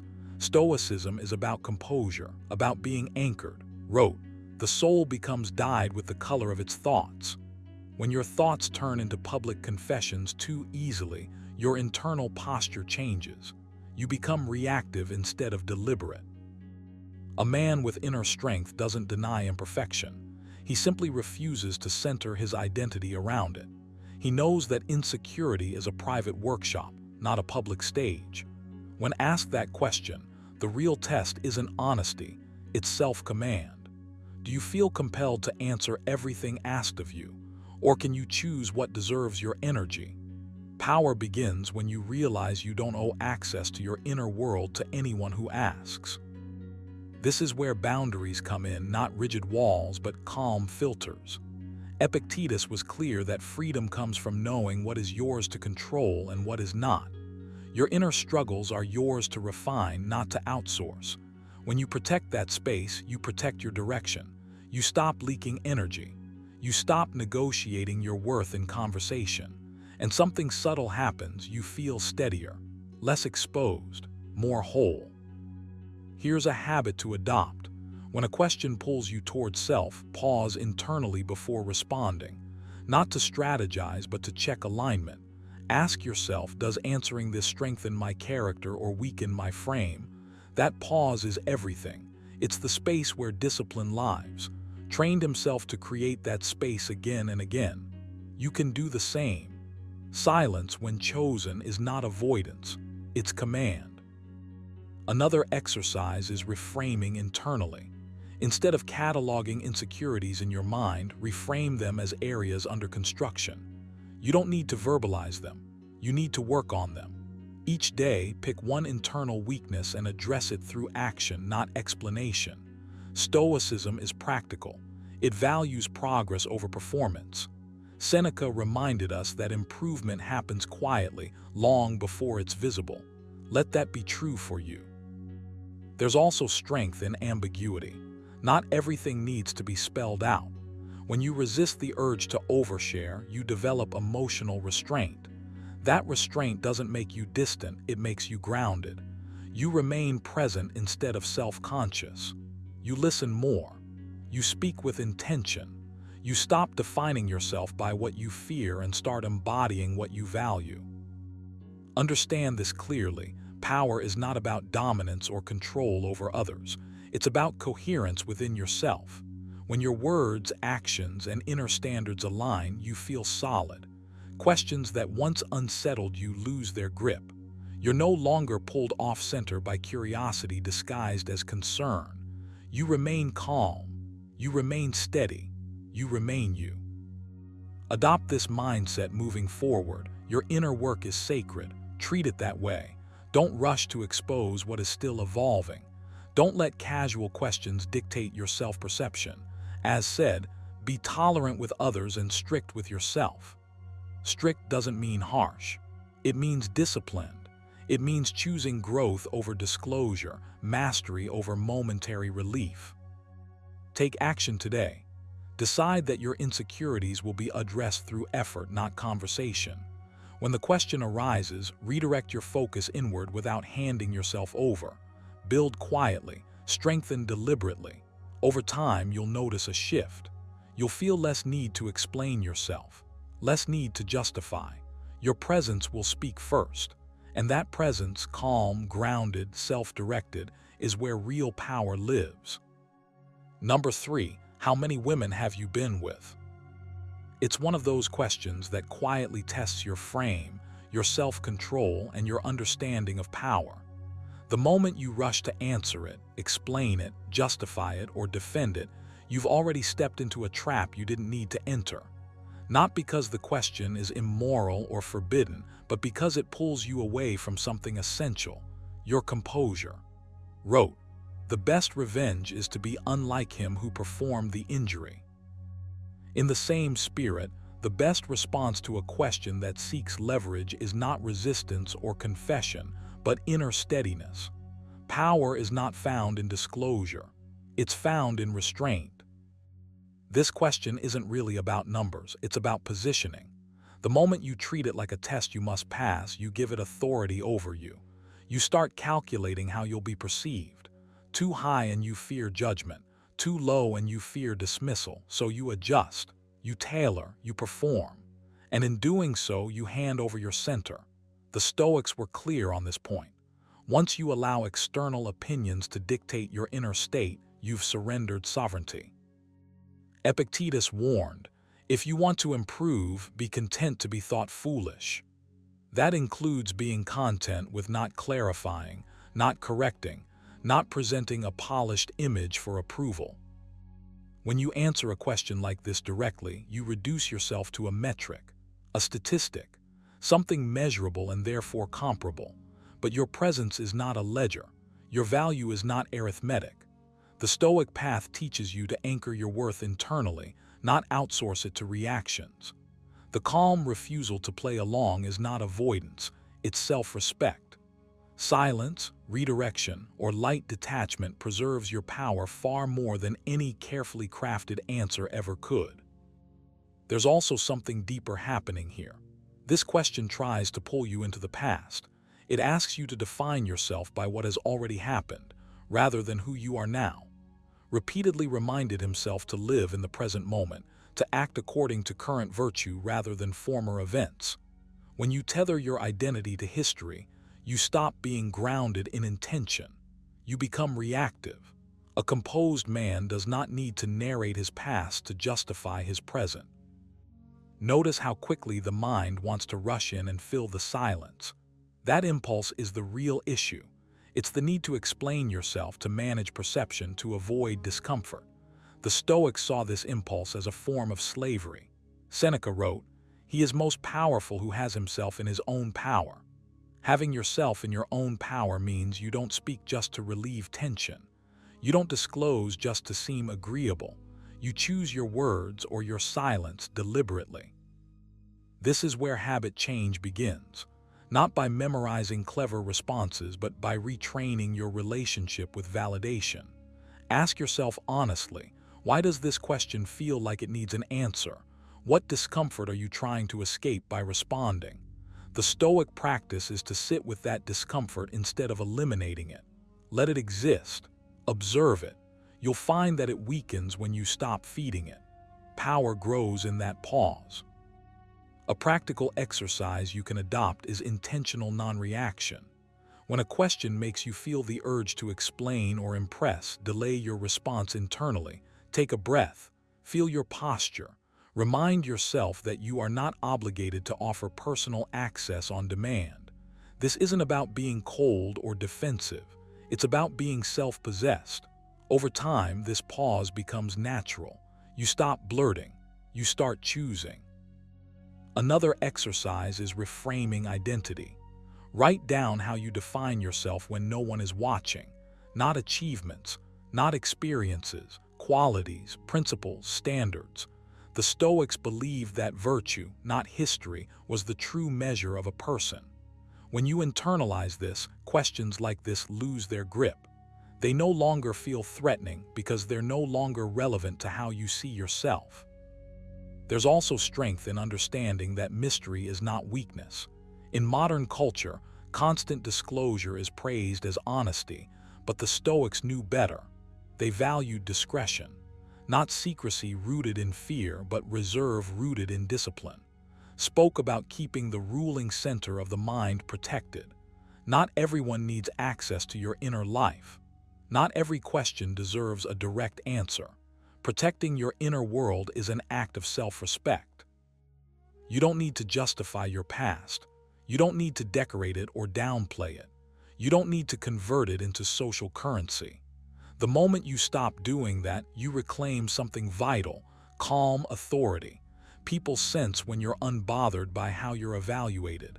That composure is felt before it's understood, and it cannot be faked. This doesn't mean you become evasive or dishonest. Stoicism is not about deception. It's about alignment. If a question does not serve truth, growth, or mutual respect, you are free to disengage from it internally. Epictetus reminded his students that not every impression deserves assent. A question is an impression. You decide whether to accept it. Take action here. The next time you feel the pull to define yourself through disclosure, resist the urge. Practice holding your ground without explanation, not aggressively, calmly. Let silence do its work. Let presence speak. Over time, you'll notice something shift. You'll feel less reactive, more centered, less eager to be understood, more comfortable simply being. Power isn't loud. It doesn't rush. It doesn't overshare. It stays rooted. When you stop answering questions that pull you out of alignment, you don't lose connection. You gain control over yourself. And as the Stoics taught again and again, that is the only form of power that truly lasts. Number 4, where is this relationship going? The question, where is this relationship going, sounds harmless on the surface, even reasonable. But beneath it sits a subtle pressure that, if you answer it the wrong way, drains your power almost instantly. Not because commitment is wrong, not because clarity is bad, but because this question often isn't about direction. It's about control, reassurance, and extracting certainty from a moment that is meant to unfold naturally. The Stoics understood this deeply. Wrote, "Never let the future disturb you. You will meet it, if you have to, with the same weapons of reason which today arm you against the present." When you rush to define the future just to ease discomfort in the present, you abandon that weapon of reason. When you answer this question prematurely, you place yourself in a defensive position. You start explaining, justifying, projecting timelines. You shift from grounded presence into negotiation mode. And power is lost the moment you feel compelled to convince instead of simply being. Stoicism teaches you to stay anchored in what is yours to command, your actions, your values, your direction, not to surrender that authority to external pressure. The question pushes you to make promises about an uncertain future instead of standing firmly in the present moment. And the present is where your strength lives. There's also something deeper happening internally when this question hits you. It tempts you to abandon your inner rhythm. You start thinking in terms of outcomes instead of alignment. Epictetus warned, "If you want to improve, be content to be thought foolish and stupid." In this context, it means being comfortable not rushing to define things just to appear reassuring. Silence or calm ambiguity isn't weakness, it's composure. When you answer from calm certainty rather than anxious clarity, your presence remains intact. You must understand this clearly. Power is not found in having all the answers. It's found in being centered even when answers are unnecessary. When you feel the urge to lock the future into words, pause. Ask yourself whether you're responding from strength or from fear of losing something. The Stoics constantly returned to this internal check, reminded himself to act without attachment to praise or approval.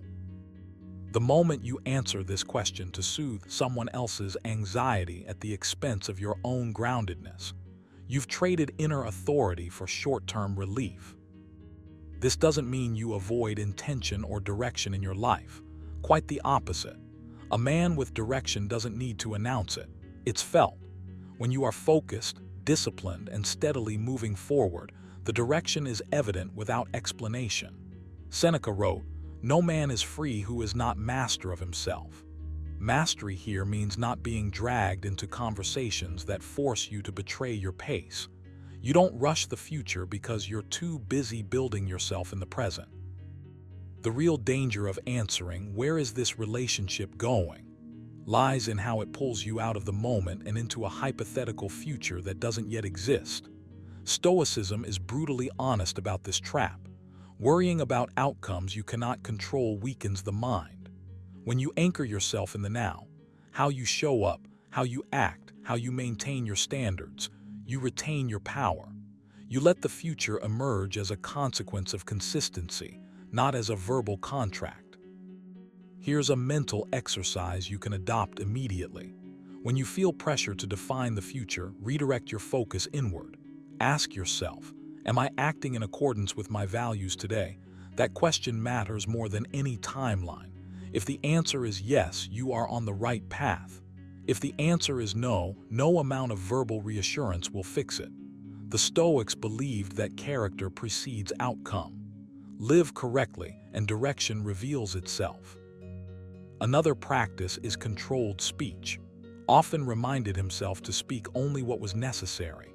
Not everything that can be said should be said, especially when words are used to secure approval. Train yourself to respond without over-explaining. Over-explanation is often a symptom of inner instability. Calm brevity, on the other hand, signals confidence. You don't owe the future an announcement. You owe the present your full presence. There's also a discipline of emotional neutrality here. When you detach your sense of worth from how the question is received, you stay grounded. Epictetus taught that disturbance doesn't come from events, but from judgments about events. This question only has power over you if you judge it as a threat. See it instead as a test of composure. Can you remain centered? Can you resist the pull to rush certainty? Each time you do, your inner strength grows. You should also practice future detachment, not because you lack ambition, but because you refuse to be ruled by anticipation. The Stoics trained themselves to hold plans lightly. They acted with intention but accepted uncertainty. You can do the same. Commit fully to your path, not to predictions. Focus on becoming solid, disciplined, and self-directed. When you live this way, your power doesn't fluctuate based on questions or expectations. Take a moment each day for reflection. Ask yourself where you've been pulled into conversations that made you abandon your calm center. Don't criticize yourself. Observe. Awareness is the first layer of mastery. Over time, you'll notice a shift. You'll stop feeling rushed. You'll stop needing to define things prematurely. Your presence will become steadier, and steadiness is magnetic. Wrote, be like the rock that the waves keep crashing over. It stands unmoved and the raging of the sea falls still around it. When you embody that energy, questions lose their ability to shake you. You don't resist them. You simply don't surrender your footing to them. That is Stoic power. Take action now. Commit to staying rooted in the present. Commit to building yourself daily without needing to narrate the future. Let your consistency speak. Let your calm do the talking. When you stop answering questions that demand certainty you don't owe, you reclaim your power, not by force but by discipline. And discipline, as the Stoics knew, is the foundation of true strength. Number 5, do you really like me, or are you just bored? It sounds harmless on the surface, almost playful, but beneath it sits a quiet trap that tests your frame, your self-command, and your sense of inner authority. The moment you rush to defend yourself, explain your intentions, or prove your sincerity, you give away something subtle but powerful, your composure. The Stoics understood this dynamic long before modern conversations ever named it. Wrote, "The best revenge is not to be like your enemy." In this context, that means not mirroring insecurity with reassurance seeking, not answering emotional pressure with emotional surrender. Your power lives in steadiness, not in justification. This question pulls at a primitive urge inside you, the need to be understood, chosen, validated.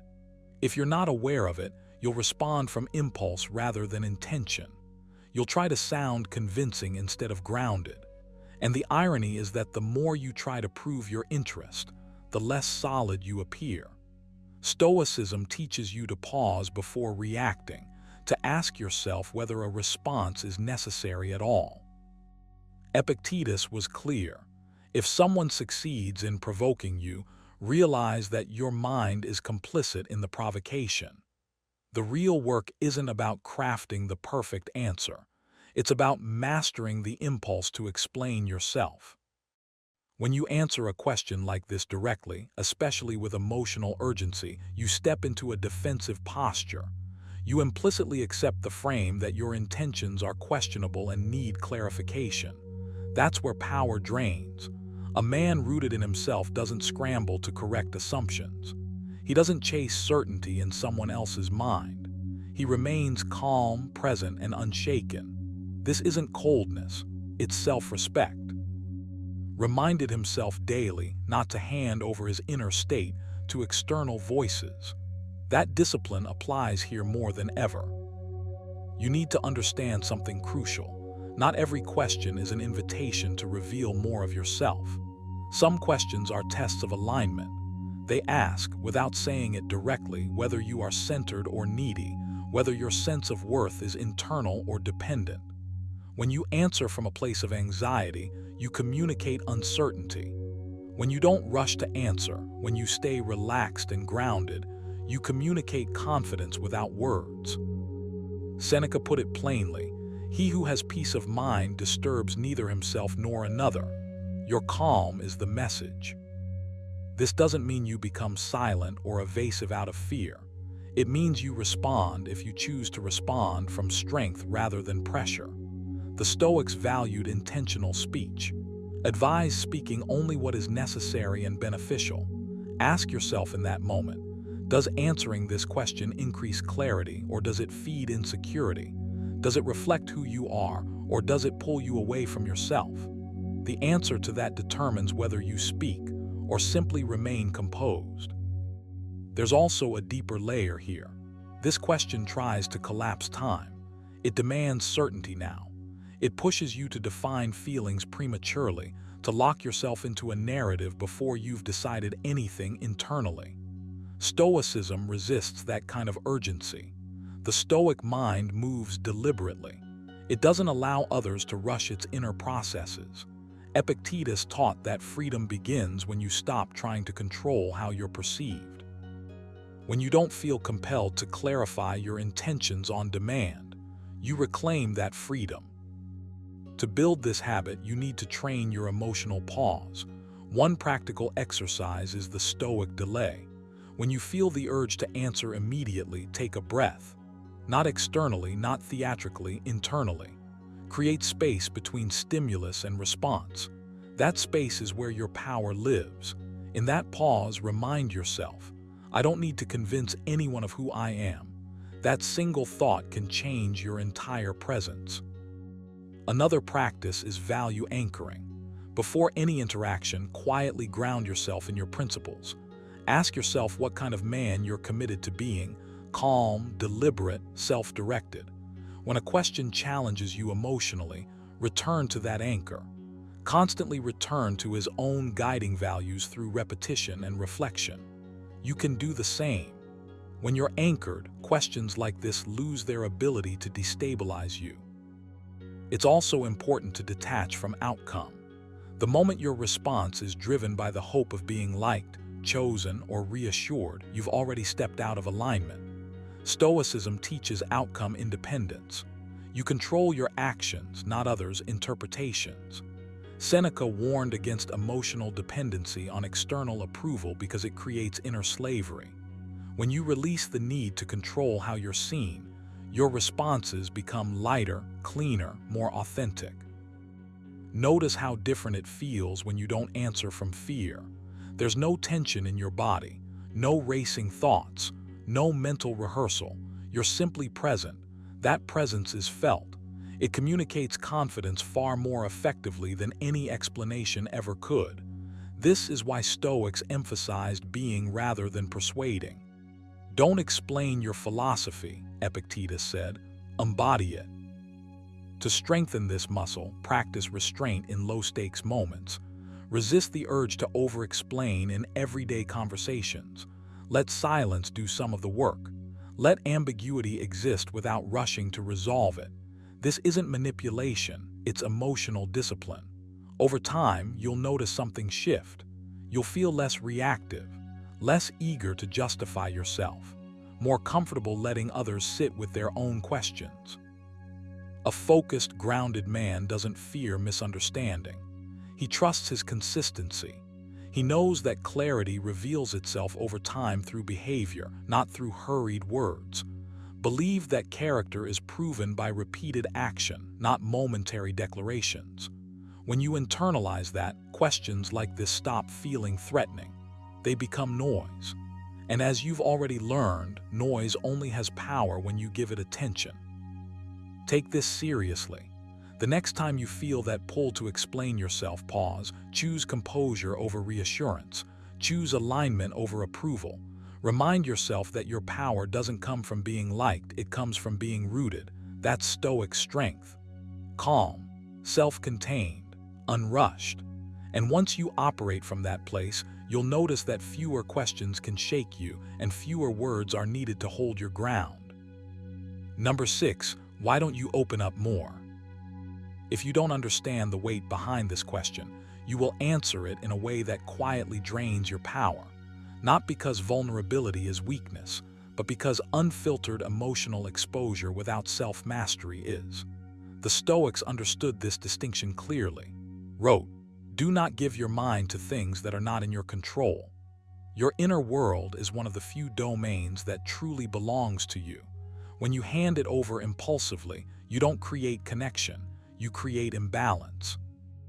The pressure to open up often pushes you to confuse depth with disclosure. You're nudged to pour out emotions before you've even understood them yourself. That's not strength, that's leakage. Stoicism never taught emotional suppression, but it demanded emotional discipline. Epictetus was blunt about this. First say to yourself what you would be, and then do what you have to do. If you don't know who you are yet, if your emotions still run you instead of the other way around, opening up becomes a loss of frame. You don't gain closeness, you lose clarity. You don't need to narrate your inner storms to prove depth. Depth shows itself through steadiness, not confession. When you rush to explain your fears, doubts, or uncertainties in response to this question, you subtly position yourself as seeking understanding rather than embodying certainty. And certainty doesn't mean arrogance. It means emotional self-sufficiency. Constantly reminded himself to be like the rock that the waves keep crashing over. The waves don't disappear. The rock just doesn't move. This question often tests whether you are grounded in yourself or dependent on external validation. If your instinct is to over-explain, to justify, to expose wounds prematurely, that's a signal for you, not for her. It tells you where your work is. Stoicism teaches that your emotions are information, not commands. You are meant to observe them, refine them, and then decide what deserves expression. Not everything needs a voice. Some things need mastery first. Opening up without structure turns emotions into currency. You start trading vulnerability for approval, honesty for reassurance. That's not connection, that's negotiation. Seneca warned against this internal chaos when he wrote, "A man who suffers before it is necessary suffers more than is necessary." When you verbalize unresolved emotions, you often amplify them. You relive them. You strengthen them. Silence, when chosen consciously, can be a form of strength and self-respect. This doesn't mean becoming closed, cold, or distant. It means being selective, intentional, calm. When you are centered, you don't feel the urge to spill your inner world to feel seen. You are already anchored. And paradoxically, that grounded presence invites more respect and curiosity than emotional flooding ever could. Stoic men didn't perform their emotions, they governed them. There's also a deeper layer here. This question can subtly push you into abandoning your masculine polarity by dragging you into excessive emotional explanation. Power doesn't vanish because you have feelings. It vanishes when feelings lead and principles follow. Didn't deny his inner struggles. He wrote them privately, refined them internally, and acted outwardly with discipline. That's the model. Inner honesty, outer composure. Here's a practical shift you need to make. Replace reactive disclosure with reflective restraint. When you feel the urge to open up immediately, pause, breathe. Ask yourself whether what you're about to share is processed or raw. Stoicism demands that you digest your emotions before serving them. If you wouldn't act on an impulse, why would you speak from one? A powerful exercise is emotional journaling without an audience. Write freely. Say everything you're tempted to say out loud, then leave it. Return later and read it again. What still feels solid? What feels performative? This practice builds emotional literacy without surrendering your frame. Used writing as his private forge. You should too. Another exercise is delayed expression. When an emotion surfaces, give it time, not to suppress it but to understand it. Ask yourself where it comes from, what it wants, and whether expressing it serves your long-term character. Epictetus taught that freedom comes from responding deliberately rather than reacting emotionally. This is how you train that muscle. You also need to redefine what opening up actually means. It doesn't mean confessing weakness on demand. It means living transparently aligned with your values. Your consistency, your calm responses, your refusal to be emotionally hijacked. These speak louder than emotional monologues ever could. Stoic strength is quiet. It doesn't seek applause. It doesn't seek comfort. When you stop feeling pressured to open up, you gain something rare, emotional sovereignty. You choose when and how you reveal yourself. That choice alone restores power. You're no longer pulled into conversations that leave you exposed and uncertain. You remain centered, measured, present. And presence is attractive because it signals self-command. Take action now. Decide that your inner world is not public property. Decide that your emotions deserve respect, not exploitation. Commit to mastering them before expressing them. As said, the happiness of your life depends upon the quality of your thoughts. Guard those thoughts. Refine them. Let them shape you before you offer them to anyone else. You don't lose power by being silent. You lose power by being ungrounded. When you embody emotional discipline, you don't need to explain yourself. Your composure speaks. Your restraint commands respect. And that is the kind of strength that doesn't need to open up to be felt. Number 7, would you change for me?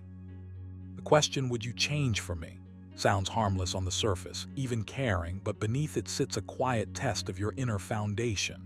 Not a test of affection, but of self-command. When you hear it, something subtle happens inside you. A pull, a pressure to reassure, to soften, to reshape yourself so the moment feels smooth. And this is where power either stays with you or slips away. Warned, if you are pained by any external thing, it is not this thing that disturbs you, but your own judgment about it. This question isn't dangerous because of the words. It's dangerous because of how quickly it tempts you to abandon your center. The moment you rush to promise change, you're signaling something deeper than flexibility. You're saying your identity is negotiable under emotional pressure. And once that message is sent, it can't be unsent. Stoicism teaches that a man without a fixed inner compass is easy to move, easy to influence, easy to bend. Epictetus was blunt about this. If you want to be invincible, make sure you never enter a contest where the outcome depends on others. When you agree to change yourself to meet someone else's expectations, you've entered exactly that contest. Your peace, your direction, your sense of self are now up for approval. This doesn't mean you become rigid or unresponsive. That's a misunderstanding many people fall into. Stoicism is not about stubbornness, it's about sovereignty. There's a difference between growth chosen freely and change offered as a concession. One comes from strength, the other comes from fear of loss. When you feel that urge to immediately reassure, yes, I'll change, I'll be different, I'll adjust, pause. Ask yourself what's driving it. Is it principle, or is it the discomfort of potential disapproval? A man who is grounded doesn't rush to answer this question because he doesn't see himself as unfinished or lacking. He understands that character is shaped by values, not by demands. Seneca wrote, He who depends on himself is the greatest. Depending on yourself means you don't outsource your identity. You don't hand it over in exchange for acceptance. You don't reshape your spine just to keep emotional peace in the room. And paradoxically, that steadiness is what creates respect. There's also something else hidden in this question.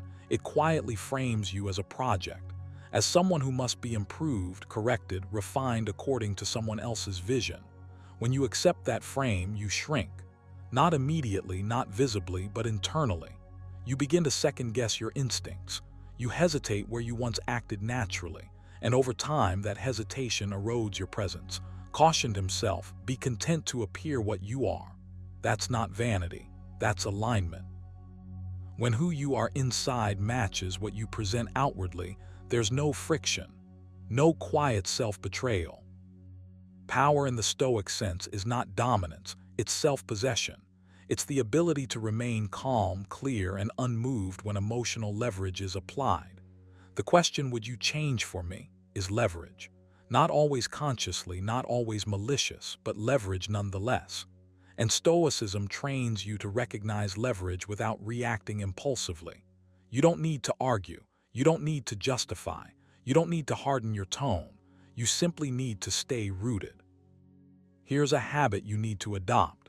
Separate growth from approval. Growth is something you pursue because it aligns with your values. Approval is something you seek when you doubt those values. The Stoics were obsessed with this distinction. Epictetus reminded his students that if you chase admiration, you become a slave to the crowd. If you chase virtue, you become free. So when this question arises, internally shift your focus. Instead of asking how to answer it, ask whether the premise deserves acceptance at all. Another practical exercise is values clarification. Write down the traits, principles, and standards you refuse to compromise, not as a defensive act but as a grounding one. When pressure shows up, you won't scramble. You'll already know where you stand. Didn't improvise his ethics in the moment, he rehearsed them daily. That's why he remained composed in situations that would unbalance most people. You can do the same. Preparation breeds calm. You also need to practice delayed response. Not silence as avoidance, but silence as strength. When you don't rush to fill space, you retain control of it. The Stoics valued measured speech because it reflects measured thought. Seneca warned against quick emotional reactions, calling them the enemy of reason. The moment you slow down, the emotional weight of the question loses force. You see it clearly instead of feeling cornered by it. Understand this deeply. A man who is willing to abandon himself for acceptance eventually loses both. Respect fades when your boundaries blur. Attraction weakens when your identity becomes fluid. And most importantly, your self-respect erodes when you notice the gap between who you are and who you pretend to be. Stoicism is ruthless about this because it prioritizes inner harmony over external comfort. Said, no man is free who is not master of himself. Mastery requires saying no, not loudly, not aggressively, but internally and decisively. This doesn't mean you reject reflection or improvement. Stoics believed in constant self-examination, but that examination was inward-facing, not outsourced. You choose change because it makes you more aligned with reason, not because it makes you more palatable. When change is self-directed, it strengthens you. When it's approval-driven, it weakens you. Learn to feel the difference in your body. One feels grounded, the other feels tense and urgent. Take action now. Practice standing firm internally, even if externally you remain calm and open. Notice when your mind reaches for reassurance. Interrupt it. Return to your principles. Remind yourself that your worth is not negotiated in conversation. A focused, self-directed man doesn't need to promise change on demand. He embodies consistency, and consistency is power. In the end, the real danger of this question isn't losing someone else. It's losing yourself quietly while thinking you're being accommodating. Stoicism teaches you to guard against that loss above all else. When you stay rooted, when you choose alignment over appeasement, You don't need to prove your power. It's felt. And once it's felt, it doesn't need words. Number 8, what are your weaknesses? When you're asked, what are your weaknesses? It sounds harmless on the surface, reasonable even.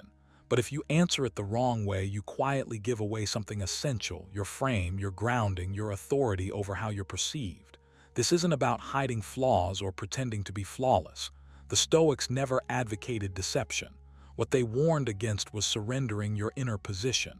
Wrote, be content to seem what you really are. Notice the wording. He didn't say explain what you are. He said be. There's a difference. Power is not lost by having weaknesses. It's lost when you rush to expose, justify, or dramatize them for approval. When you answer that question impulsively, you shift from presence to performance. You start narrating yourself instead of embodying yourself. You turn inward in a way that's not reflective but defensive. And in that moment, your energy changes. You're no longer steady. You're managing perception. The Stoics understood this deeply. Epictetus reminded his students that if you want to be invincible, you must stop handing over your inner world to external judgment. When you list your weaknesses to someone who hasn't earned that level of access, you're outsourcing your self-definition. This question often tempts you to sound humble, to appear emotionally open. But humility isn't self-dissection, and openness isn't self-abandonment. Seneca warned against turning self-criticism into a public performance. He believed self-examination was sacred work, done in private for the sake of improvement, not validation. When you rush to name your flaws out loud, especially in early or unstable dynamics, you blur boundaries. And blurred boundaries are where respect quietly erodes. Here's the deeper issue. When you answer that question directly, you allow someone else to frame your identity around limitation. You shrink your presence to a list of defects. Even if your intentions are good, the effect is subtle but real. You move from centered to explainable, from grounded to accessible. A Stoic man doesn't fear his weaknesses, but he doesn't lead with them either. He leads with character, with consistency, with calm. Wrote, let others see your character in your actions, not your explanations. That line alone should change how you respond to questions that invite self. This doesn't mean dodging or deflecting in a nervous way. That's weakness too. The power move is composure. It's understanding that not every question deserves a full excavation of your inner landscape. Some questions are tests of frame, not requests for truth. The Stoics trained themselves to pause before responding, not to manipulate, but to remain aligned. When you slow down, you regain control. You stop reacting and start choosing. You need to internalize this. Your weaknesses are your responsibility, not your introduction. They are worked on in silence, through discipline and repetition, not through disclosure. Epictetus was blunt about this. He said that the philosopher does not announce his progress, he demonstrates it. If you are improving, that improvement speaks louder than any confession ever could. And if you're not improving, talking about your weaknesses won't save you anyway. A focused, grounded response comes from a different place entirely. It's not defensive. It's not eager. It's calm. You don't deny imperfection, but you don't spotlight it either. You stay upright in yourself. You remember that your value isn't negotiated through verbal transparency. It's revealed over time through behavior. That's Stoic power, quiet, unforced, immovable. There's an internal shift you must practice to handle questions like this correctly. Stop seeing them as moments where you must prove honesty. Instead, see them as moments where you must maintain alignment. Ask yourself internally, does answering this serve my character, or does it serve someone else's curiosity? That question alone will save you from countless self-inflicted losses of power. Here's a practical exercise you can start today. Write down your weaknesses privately. Be ruthless, be honest. Then next to each one, write the daily discipline you are practicing to improve it. This is Stoic work. This is strength. The exercise isn't about shame, it's about ownership. When you know you're actively working on yourself, you feel no urge to explain yourself to anyone. Your silence becomes confident instead of awkward. Another exercise is response discipline. Practice pausing before answering personal questions, not with tension, with ease. 1 breath. 2. Let the moment breathe. Constantly reminded himself not to be dragged by impulse. That pause keeps you in control. It signals self-respect. People feel it even if they can't articulate it. You must also train yourself to separate vulnerability from self-exposure. Vulnerability, in Stoic terms, is the courage to face yourself honestly and improve relentlessly. Self-exposure is often just insecurity wearing the mask of openness. When you confuse the two, you weaken your position. Seneca wrote, "He who seeks approval from others makes himself their servant." Don't become a servant to questions that quietly ask you to lower yourself. This is where your power truly lives, in restraint, in choosing not to hand over pieces of yourself prematurely, in knowing that depth is revealed through time, not talk. When you stop over-answering, you stop over-giving. And when you stop over-giving, you become harder to shake, harder to manipulate, harder to dismiss. Take action now. Decide that your self-work will be internal and disciplined, not conversational and performative. Decide that your weaknesses will be refined through action, not narrated for effect. Carry's reminder with you: the best revenge is to be unlike him who performed the injury. In this case, the injury is the quiet pressure to reduce yourself to a list of flaws. You don't need to be secretive. You need to be sovereign. When you stand firmly in who you are becoming, questions like this lose their power over you. And when that happens, you don't just keep your power, you deepen it. Number 9, are you afraid of losing me? Are you afraid of losing me? Sounds simple on the surface, almost innocent. But the moment you answer it from a place of fear, something subtle shifts inside you. Power doesn't vanish dramatically, it leaks. This question isn't really about reassurance. It's about position. And if you don't understand what's being tested, you'll answer in a way that quietly hands over your center. The Stoics warned constantly about this kind of internal surrender. Wrote, "If you are distressed by anything external, the pain is not due to the thing itself, but to your estimate of it." The danger here isn't the question. It's the meaning you attach to it. When you answer from fear, you confirm that your emotional stability depends on someone else staying. That dependency is felt immediately, even if no one names it. You stop standing on your own ground. Your words may sound caring, but the energy behind them is shaky. Stoicism teaches you something radically different. Your value is not conditional. Your peace is not negotiable. Your strength comes from being whole on your own. When you forget this, you start bargaining with your identity, and respect erodes quietly. This question pulls you toward over-explaining, over-affirming, or shrinking yourself to be kept. And the Stoics would tell you plainly, anything that makes you smaller to be chosen is not strength. Epictetus said, "No man is free who is not master of himself." If the idea of loss controls your words, you are no longer master of yourself. You may think you're expressing care, but what you're really revealing is fear of absence. And fear is never attractive, never grounding, never stabilizing. Here's the shift you need to internalize. Being calm about loss does not mean you don't care. It means you are not ruled by outcomes. Stoicism isn't cold detachment, it's emotional sovereignty. Reminded himself daily that people come and go, circumstances change, and nothing external is guaranteed. When you truly accept that, you stop clinging. And when you stop clinging, your presence becomes steadier, calmer, heavier in the right way. The moment you answer that question by reassuring from insecurity, you subtly announce that your sense of self depends on being chosen.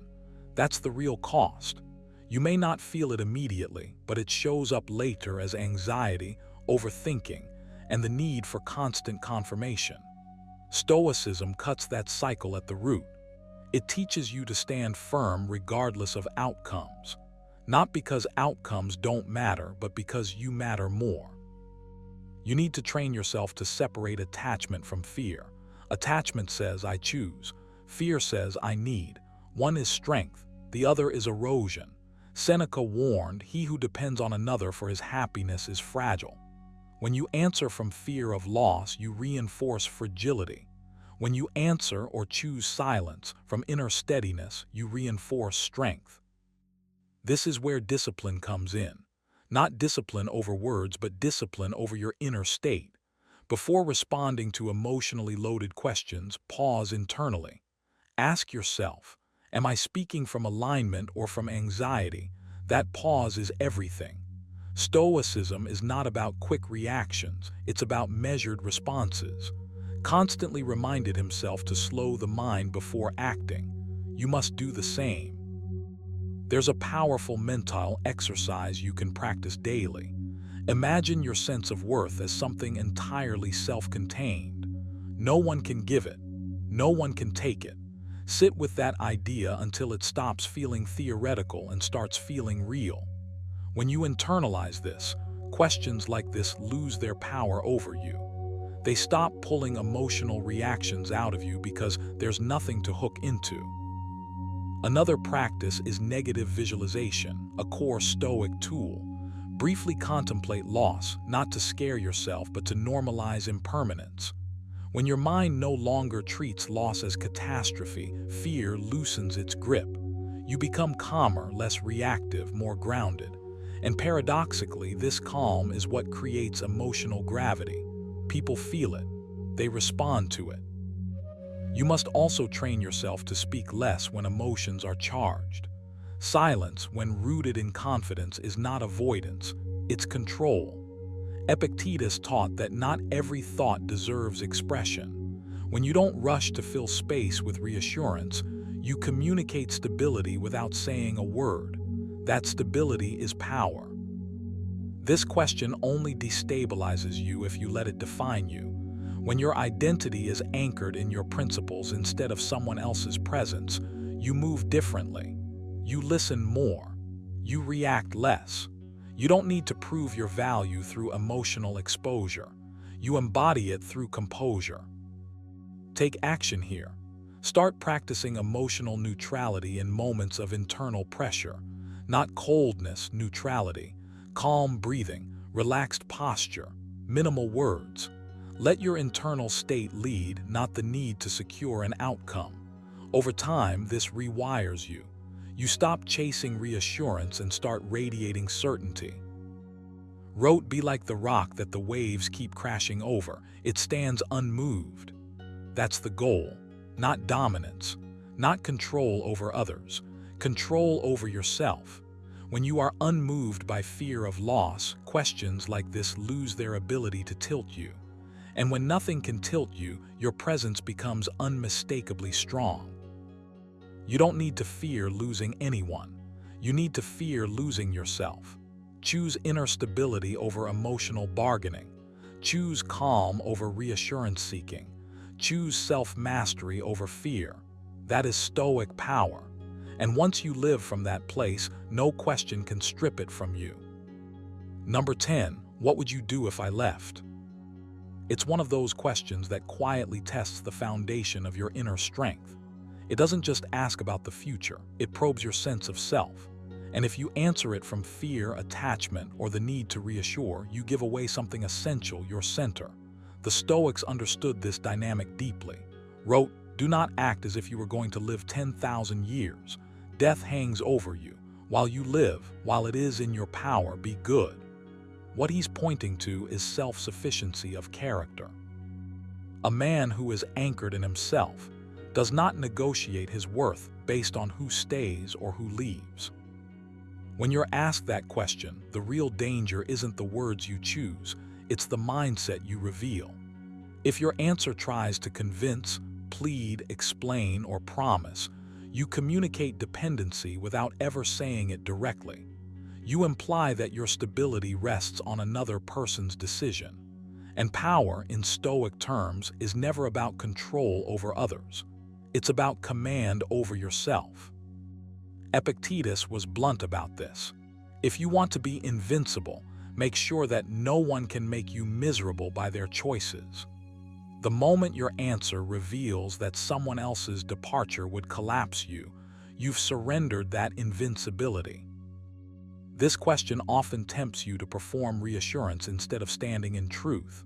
You might feel the urge to prove devotion, to paint a picture of devastation, to show how irreplaceable the other person is. But devotion that erases your own footing is not strength, it's emotional surrender. Stoicism teaches you to love without clinging, to value without depending. When you internalize this, your energy changes. You stop answering from anxiety and start responding from clarity. The deeper issue is this. The question tries to pull your focus outward. It wants you to imagine loss, panic, and reaction. A Stoic response doesn't deny emotion, but it doesn't obey it either. Reminded himself constantly to return to what is within his control. You cannot control another person's choice to stay or leave. You can control your conduct, your dignity, your direction. When your answer reflects that understanding, it carries weight without aggression and calm without coldness. If you're honest with yourself, this question exposes how attached you are to outcomes. And attachment to outcomes is where power leaks.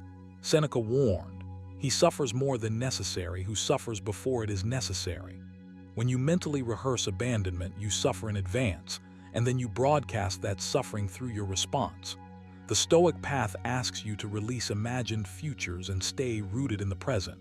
Right now, you are here. Right now, you are whole. Any answer that forgets that truth weakens you. The habit you need to build is internal grounding. Before responding to emotionally loaded questions, pause, not to calculate a clever reply, but to check your internal posture. Are you standing on fear or on self-respect? Are you trying to secure something, or are you simply expressing who you are? The pause itself is powerful. It interrupts reactivity. It allows reason to lead instead of impulse. Epictetus called this the discipline of assent, choosing which thoughts you allow to guide you. A practical exercise you can start today is mental detachment training. Sit quietly and reflect on the idea that nothing external is guaranteed, not to become cynical but to become stable. Repeat to yourself what the Stoics repeated: "I have what I need within me." This isn't arrogance, it's preparation. When you no longer fear loss, you stop negotiating from weakness. Your words become fewer, calmer, and more grounded. Another exercise is identity reinforcement. Write down who you are independent of anyone else's presence. Not roles, not labels, principles, values, standards you live by whether someone stays or goes. Grounded himself in this daily. When you know who you are, questions like, "What would you do if I left?"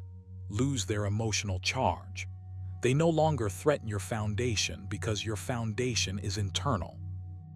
This doesn't mean you become indifferent or emotionally distant. Stoicism is often misunderstood that way. The Stoics cared deeply, but they refused to collapse. They loved without losing sovereignty. When your answer comes from that place, it doesn't need drama or defensiveness. It carries quiet confidence, and quiet confidence is felt instantly. You should also train yourself to stop explaining your resilience. Strength doesn't require a speech. Seneca wrote, "The greatest power is to be calm." Calm responses unsettle expectations because they don't feed emotional games. When you don't rush to reassure or dramatize, you change the dynamic entirely. You communicate that your life has direction, momentum, and meaning beyond any single relationship. Take action now by practicing emotional neutrality in hypothetical scenarios. When your mind jumps to imagined losses, gently bring it back. Remind yourself, if it happens, I will respond with dignity. That's it. No rehearsing pain. This mental discipline builds emotional endurance. And emotional endurance is what prevents power from being stripped away in moments of testing. The truth is simple, even if it's uncomfortable.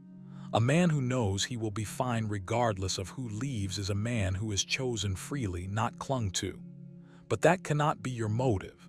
Stoicism is not a strategy to manipulate outcomes. It's a way to align with reality. People come and go. Character remains. Lived with that awareness daily, surrounded by instability, betrayal, and loss. Yet his writings are calm, steady, unshaken. So the next time you face that question, don't rush to answer it outwardly. Answer it inwardly first. Ask yourself, am I rooted or am I reaching? Build the habit of rooting yourself in purpose, discipline, and self-command.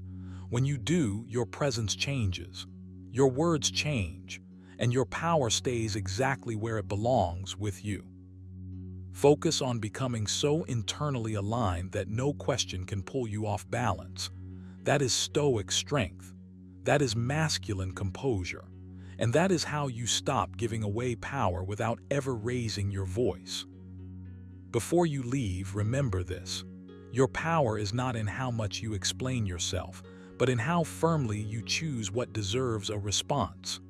The moment you feel the urge to over-justify, to rush for approval, or to defend your worth, pause. That pause is strength. That pause is self-mastery. A man who controls his reactions controls the frame. He doesn't get pulled into tests, traps, or emotional negotiations. He remains centered, calm, and unshaken, because he knows his value doesn't need to be argued, proven, or validated. As reminded us, you have power over your mind, not outside events. Realize this and you will find strength. Carry these principles with you. Practice restraint. Practice silence when silence is power. Practice walking away from conversations that demand you shrink yourself just to be accepted. If this message resonated with you, don't let it end here. Rewatch this video. Reflect on it. Apply it. And if you want to continue building unshakable inner authority, presence, and respect, subscribe to the channel and stay with us. Because the strongest men are not the loudest ones, they are the most controlled. Watch closely, move deliberately, and never give your power away. He who has learned to govern himself knows no tyrant. What if I told you that many modern relationships don't fall apart because of a lack of love, but because of a quiet power shift you were never taught to notice? What if the difference between a woman becoming your greatest ally or slowly managing, correcting, and reshaping you comes down to how you show up every single day? You've seen it before. First, she supports you. She believes in your vision. She helps you grow. But somewhere along the way, guidance turns into control. Advice turns into supervision. And before you realize it, you're no longer leading your life, you're being handled. This isn't about blaming women. It's about understanding dynamics. Stoicism teaches that confusion thrives where clarity is absent. And when a man lacks inner order, someone else will impose theirs. The question is simple but uncomfortable. Is she acting as your helper, or has she become your handler? In this video, you'll learn how modern dynamics subtly shift, why it happens, and most importantly, how to reclaim calm authority without conflict, resentment, or emotional chaos. Watch till the very end, because the final insight ties everything together, and missing it could mean repeating the same pattern again, just with a different face. Number 1. Support versus supervision. Support and supervision may look similar on the surface, but they feel completely different in your nervous system. One expands you, the other shrinks you. And in modern relationships, that line gets crossed quietly, often under the banner of care, concern, or just trying to help. You can sense it when encouragement turns into correction, when cooperation slowly morphs into oversight. You're no longer being backed, you're being managed. And something inside you resists, even if you can't immediately name why. Support says, I trust your judgment. Supervision says, I don't. Support strengthens your spine. Supervision places a hand on the back of your neck. The Stoics were deeply aware of this distinction, even if they never framed it in modern relational language. Wrote, "Be content to seem what you really are." Support allows you to become more of what you are. Supervision pressures you to perform a version that keeps someone else comfortable. When support is present, you feel relaxed but focused. There's space to move, to decide, to fail, to adjust. When supervision creeps in, that space collapses. You feel watched, evaluated, quietly corrected, not in dramatic confrontations, but in tone, timing, suggestions that feel more like instructions than invitations. Over time, that dynamic trains you to either submit or rebel. Neither leads to respect. Neither leads to attraction. Neither leads to growth. From a Stoic lens, supervision violates a core principle: self-governance. Epictetus was clear: no man is free who is not master of himself. True support honors your capacity to self-regulate. It doesn't hover. It doesn't audit. It doesn't track. It assumes competence unless proven otherwise. Supervision, on the other hand, arises from anxiety, and anxiety always seeks control. You might notice that supervision often disguises itself as efficiency, as responsibility, as being on top of things. But beneath it is a subtle lack of faith. Faith in your judgment, faith in your resilience, faith in your ability to learn through friction rather than guidance. And when that faith erodes, polarity erodes with it. Desire weakens, respect thins. You start feeling less like a partner and more like a project. Stoicism teaches you to pause and ask, what is actually within my control? Supervision overreaches. It tries to manage outcomes by managing people. Support does the opposite. It focuses on character, not control. Seneca warned, "He who suffers before it is necessary, suffers more than is necessary." Supervision is preemptive suffering. It tries to prevent imagined failure by tightening the reins. Support accepts uncertainty and builds strength instead. This distinction matters because supervision subtly communicates, "I need to stay ahead of you." Support says, "I walk beside you." One is hierarchical, the other is cooperative, and the body knows the difference instantly. Supervision creates tension. Support creates safety, not the soft, fragile kind, but the grounded kind that allows risk, ambition, and momentum. If you're honest with yourself, supervision often invites passivity. When someone else monitors, reminds, nudges, and corrects, you slowly outsource responsibility, or you harden against it. Either way, initiative suffers. Stoicism pushes you back toward ownership, toward inner authority, toward becoming someone who doesn't need to be managed to move forward. Here, where the work becomes personal. The first practical exercise is internal boundary setting. You begin by noticing your own reactions. Where do you feel irritation, tightness? The urge to explain yourself when no explanation was required. Those sensations are signals. Stoicism teaches attention before action. Don't argue immediately. Observe first. Ask yourself, is this support or is this supervision? Next, practice calm assertion without hostility. Support thrives on clarity. Supervision feeds on silence or explosion. You don't need dramatic speeches. You need grounded presence, a steady tone, few words. You train yourself to respond rather than react. Reminded himself daily to meet interference with composure, not resentment. That composure is power. Another Stoic exercise is negative visualization, but applied relationally. Imagine what happens to your character if supervision continues unchecked, not emotionally but structurally. Do you become sharper or duller, more decisive or more hesitant? Stoicism isn't about comfort. It's about long-term integrity. Anything that slowly erodes your self-trust is not neutral. It's corrosive. You also look inward honestly. Supervision often takes root where leadership is absent. Stoicism demands responsibility before resentment.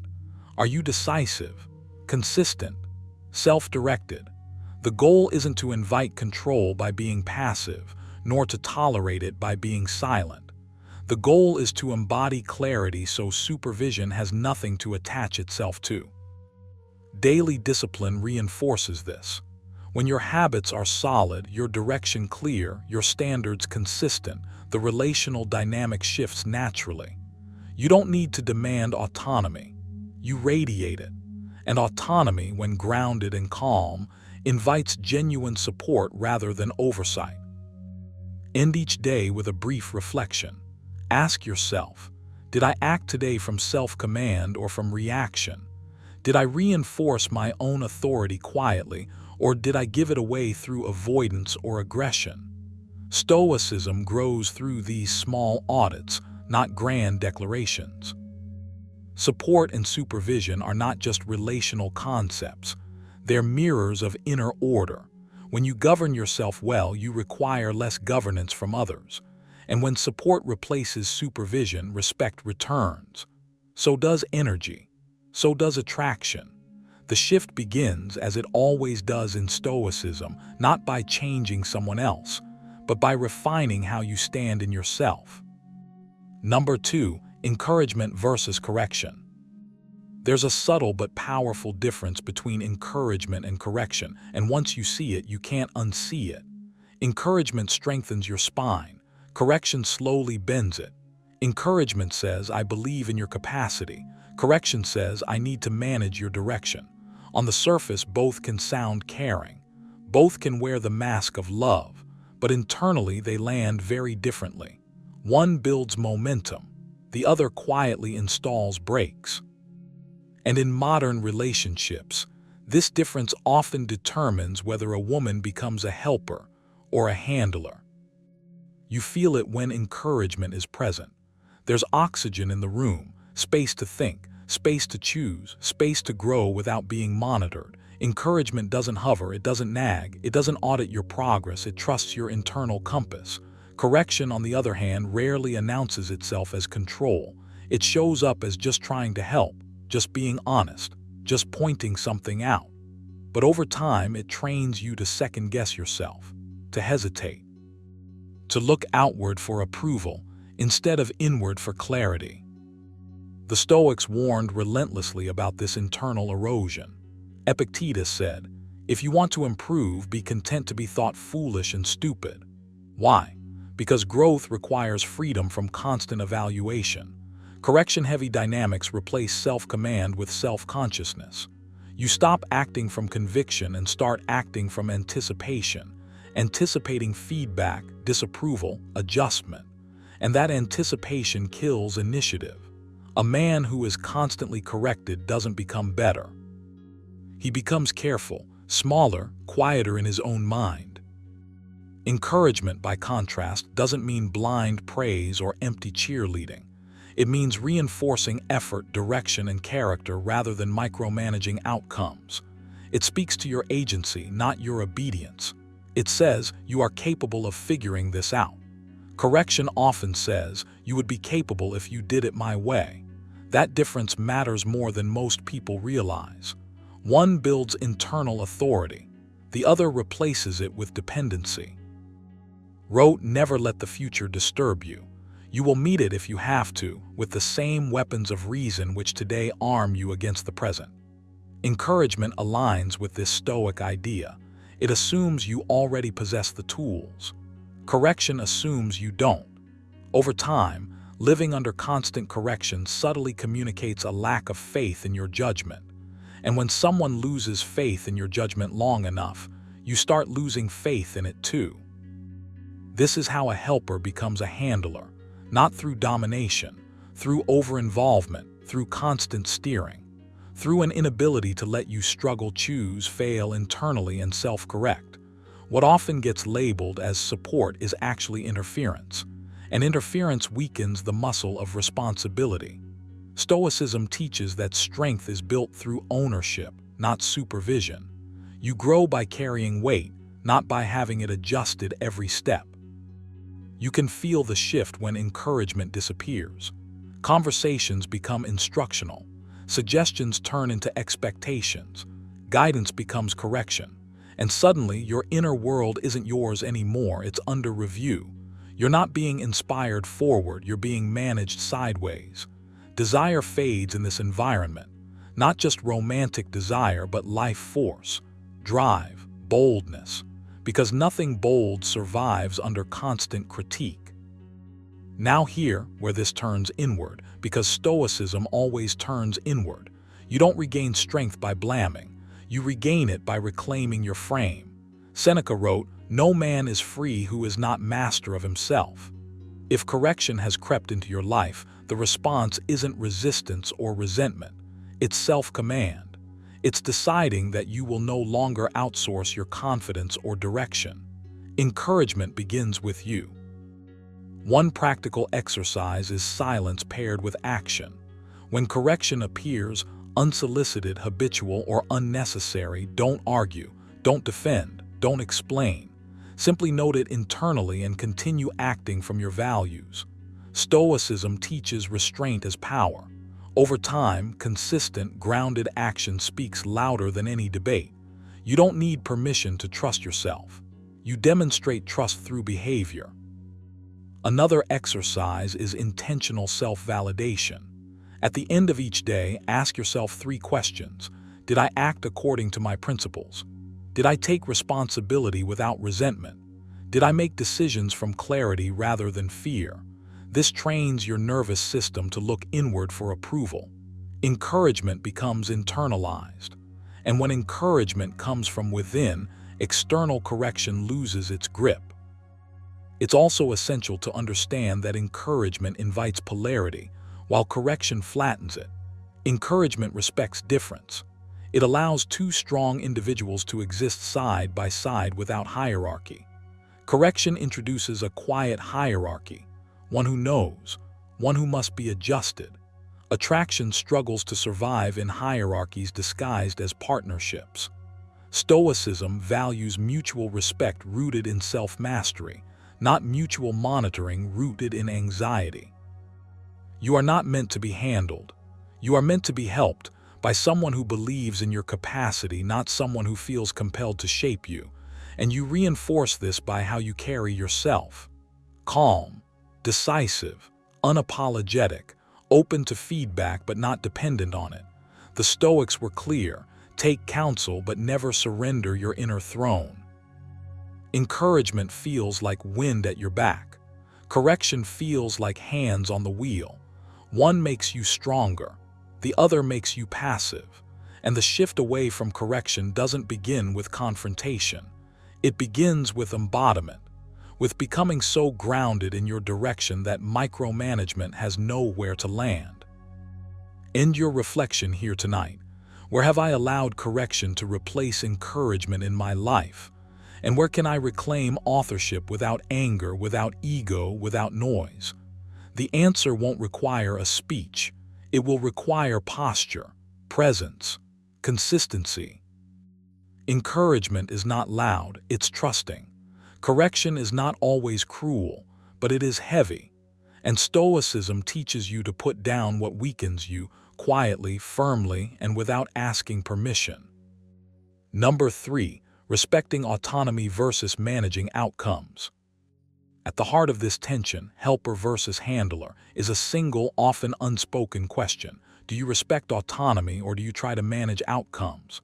The difference may seem subtle, even loving on the surface, but it changes everything. One preserves dignity, the other quietly erodes it. You can feel it when it's happening. There's a difference between support that strengthens and guidance that suffocates. One says, "I trust you." The other whispers, "I don't think you'll get it right unless I intervene."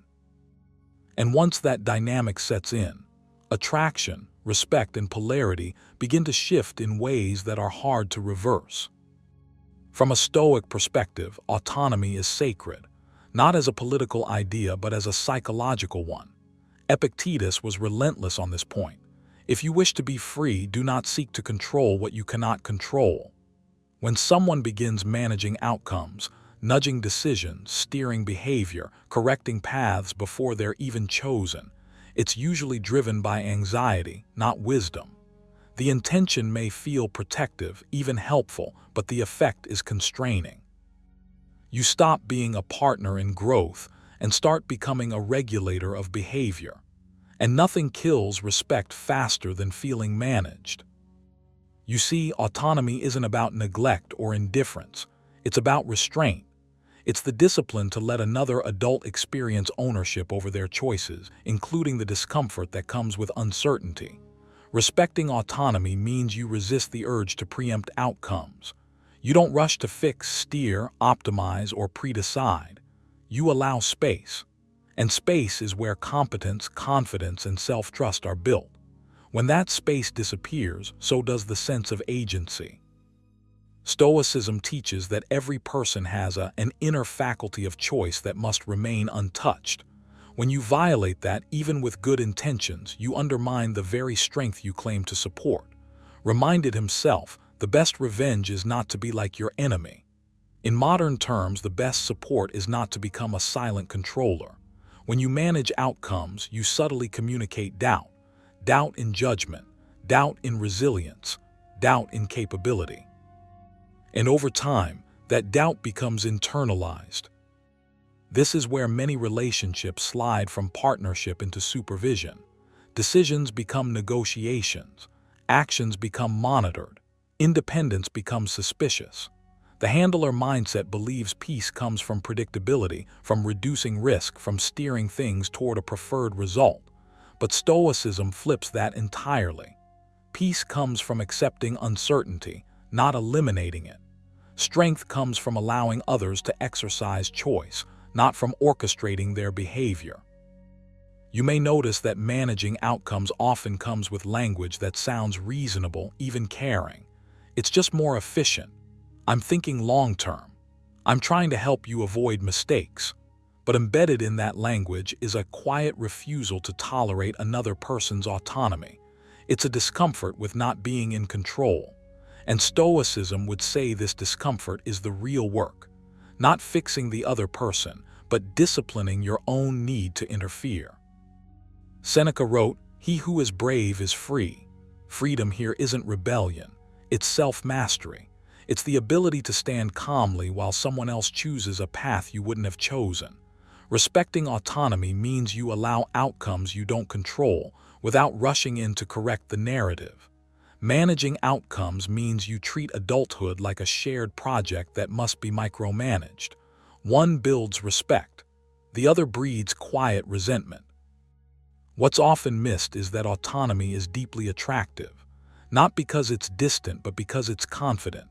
When you don't hover, don't correct prematurely, don't manage emotional reactions for others, you create psychological gravity. You show that you trust life enough to let it unfold. That trust signals strength. The handler, on the other hand, signals fear. Fear of loss, fear of chaos, fear of being uncomfortable. And fear, no matter how dressed up, is felt. Stoicism doesn't tell you to withdraw care. It tells you to refine it. Care becomes cleaner when it's offered without control. Support becomes powerful when it's not attached to an outcome. You can listen without steering. You can encourage without directing. You can be present without managing. This takes discipline. It goes against the modern impulse to optimize everything and everyone, but it restores balance. Here's a practical exercise rooted in Stoic training. For the next week, practice deliberate non-intervention. When you feel the urge to correct, suggest, optimize, or manage, pause. Ask yourself, is this within my control? If it isn't, release it. Sit with the discomfort. Let silence do some of the work. This isn't passivity, it's restraint. And restraint is strength. Another exercise is outcome fasting. Choose one area where you typically care too much about how things turn out. Consciously detach from the result. Focus only on your own conduct, your tone, your presence, your boundaries. Stoicism teaches that virtue lies in intention and action, not in guaranteed results. When you stop managing outcomes, you reclaim your own autonomy too. You're no longer emotionally tethered to how someone else performs. You can also practice nightly reflection, a habit himself used. Ask, did I respect autonomy today, or did I try to control comfort? There's no judgment here, only awareness. Over time, you'll notice a shift. Conversations feel lighter, tension decreases, respect has room to breathe. When you stop handling life for others, you invite them to stand up on their own. Modern dynamics often confuse involvement with control. Stoicism cuts through that confusion. It reminds you that the strongest support you can offer is trust. Trust in another person's capacity. Trust in uncertainty. Trust in yourself to remain steady without pulling strings behind the scenes. Respecting autonomy doesn't guarantee outcomes. Nothing does, but managing outcomes almost guarantees resentment. If you want strength instead of compliance, respect instead of quiet resistance, partnership instead of supervision, then this is the discipline to adopt. Let go of the handler's grip. Stand in the helper's calm. And remember, you don't build strong individuals by managing their lives. You build them by honoring their freedom. Number 4, trust incompetence versus constant oversight. There's a subtle but powerful difference between trust and oversight, and you can feel it immediately when it's present or when it's missing. Trust incompetence is quiet. It doesn't hover. It doesn't interrupt. It doesn't double-check every move just to soothe anxiety. It assumes strength before demanding proof. Constant oversight, on the other hand, is noisy. It disguises itself as care, involvement, or just trying to help, but beneath it lives doubt. And doubt, when repeated often enough, reshapes the entire dynamic between two people. You already know this instinctively. When someone truly trusts you, your nervous system relaxes. You think more clearly. You act more decisively. You become sharper, calmer, more grounded. But when someone watches your every step, corrects before completion, or inserts control where none was requested, something inside you tightens. Not because you can't handle responsibility, but because responsibility without trust feels like a test you're expected to fail. The Stoics were unflinching about this. Epictetus said, "If you wish to improve, be content to appear clueless or stupid in extraneous matters." But that wisdom only works in an environment where competence is assumed, not constantly questioned. Oversight that stems from insecurity erodes confidence on both sides. One becomes rigid and defensive. The other becomes anxious and controlling. Neither grows.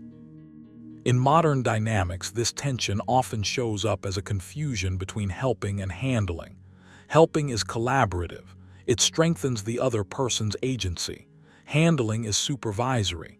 It replaces agency with compliance. One says, "I believe in your capacity." The other says, "I don't trust you to get this right unless I'm involved." Even when spoken gently, the message lands the same. You can feel the shift when trust gives way to monitoring. Decisions start to feel provisional, always subject to review. Initiative slows down. Risk-taking disappears. Creativity dries up. Why move decisively when every move will be second-guessed? Why own responsibility when ownership comes without authority? What begins as involvement quietly becomes control, and control always demands justification. So it multiplies. Warned against this impulse in himself when he wrote, "Do not act as if you were going to live 10,000 years." Oversight often comes from fear. Fear that something will go wrong, fear that loss is imminent, fear that letting go equals negligence. But Stoicism teaches you to release the illusion of total control. You cannot manage life into perfection. You can only cultivate character and competence, and then allow them to operate. Trust in competence is an act of courage. It means accepting uncertainty. It means allowing space for mistakes without rushing in to prevent them. Constant oversight feels safer in the short term, but it weakens the structure over time. It creates dependency instead of resilience. The more you manage, the less the other person develops internal command. And eventually, the handler becomes exhausted by the very system they created. You don't build strong dynamics by supervising adults. You build them by respecting autonomy. Seneca captured this when he said, No man is free who is not master of himself. Oversight communicates the opposite of that freedom. It says mastery must be externally enforced. Trust says mastery is expected. If you find yourself under constant oversight, the work begins internally. Stoicism never starts with blame. It starts with sovereignty. You stop asking for permission where competence is already present. You act cleanly, decisively, without resentment. You let results speak louder than defense. You refuse to perform incompetence to justify control. Calm excellence is disarming. It exposes unnecessary oversight without confrontation. If you find yourself providing the oversight, the work is harder and more important. You must interrogate your need to monitor. Ask yourself what you're actually trying to regulate. Is it outcomes or is it your own anxiety? Is it efficiency or is it fear of losing relevance or control? Epictetus reminded his students, first say to yourself what you would be, and then do what you have to do. If you wish to be a helper, you must behave like one. Helpers empower, handlers constrain. A powerful Stoic exercise here is restraint through silence. When the impulse to intervene appears, pause, breathe, ask, is this truly necessary or is it soothing my discomfort? Let space do the work. Trust often feels like inaction, but it's not. It's disciplined non-interference. It's strength held back, not weakness avoided. Another practice is competence recognition. Make it a habit internally not to acknowledge the other person's capability without attaching conditions. Not I trust you, but just trust, clean, undiluted. The mind adapts to the expectations placed upon it. When competence is assumed, it often rises to meet that assumption. When it's doubted, it withers. There's also a deeper layer beneath all of this: identity. Oversight can become a way of staying needed. If the other person becomes fully competent and autonomous, what role do you play? Stoicism cuts through this illusion mercilessly. Your value does not come from managing others. It comes from mastering yourself. Wrote, waste no more time arguing about what a good person should be. Be one. Being one includes knowing when to step back. The paradox is that trust strengthens bonds while oversight strains them. Trust invites partnership. Oversight invites resistance. Even when no words are spoken, the emotional math is always calculated. Freedom builds loyalty. Control builds distance. End your day with a simple reflection. Ask yourself, did I act today from trust or from fear? Did I allow competence to breathe or did I crowd it? This isn't about perfection. It's about direction. Stoicism isn't passive, it's precise. It teaches you to remove what weakens human dynamics and preserve what strengthens them. When trust replaces oversight, something powerful happens. People rise, tension softens, respect deepens, and the relationship stops feeling like supervision and starts feeling like alignment. That shift begins with you choosing courage over control, confidence over correction, and trust over the illusion of safety. Number 5. Cooperation versus control. At the heart of modern relationships sits a quiet tension that rarely gets named directly: cooperation versus control. On the surface, both can look similar. Both can wear the language of care. Both can sound reasonable. Both can even claim love as their motive. But one builds strength, attraction, and mutual respect over time, while the other slowly drains vitality from the connection. And if you're honest with yourself, you can usually feel the difference long before you can explain it. Cooperation feels light. It moves, it adapts, it trusts. Control feels tight. It monitors, it corrects, it manages. Cooperation says, I walk beside you. Control says, I need to steer you. And the danger today isn't open domination. It's subtle management disguised as concern, efficiency, or emotional intelligence. You're not being told what to do outright. You're being guided, nudged, framed, and emotionally calibrated. Over time, that distinction matters more than people realize. The Stoics were deeply suspicious of anything that weakened inner sovereignty. Epictetus warned, No man is free who is not master of himself. Cooperation respects self-mastery. Control quietly erodes it. When a relationship shifts from mutual support into quiet supervision, something essential changes. You stop feeling like a partner and start feeling like a project. And desire, whether emotional or physical, does not survive in environments where autonomy is constantly negotiated. Control often enters relationships wearing a friendly mask. It doesn't announce itself as domination. It arrives as over-involvement, as excessive input, as emotional leverage, as constant help that isn't actually requested. The problem isn't guidance, it's insistence. The problem isn't care, it's correction. And the moment your decisions are subtly filtered, reviewed, or emotionally rewarded and punished, the balance of power has already shifted. Cooperation requires trust. Control is born from fear, fear of uncertainty, fear of losing influence, fear of outcomes that can't be predicted or managed.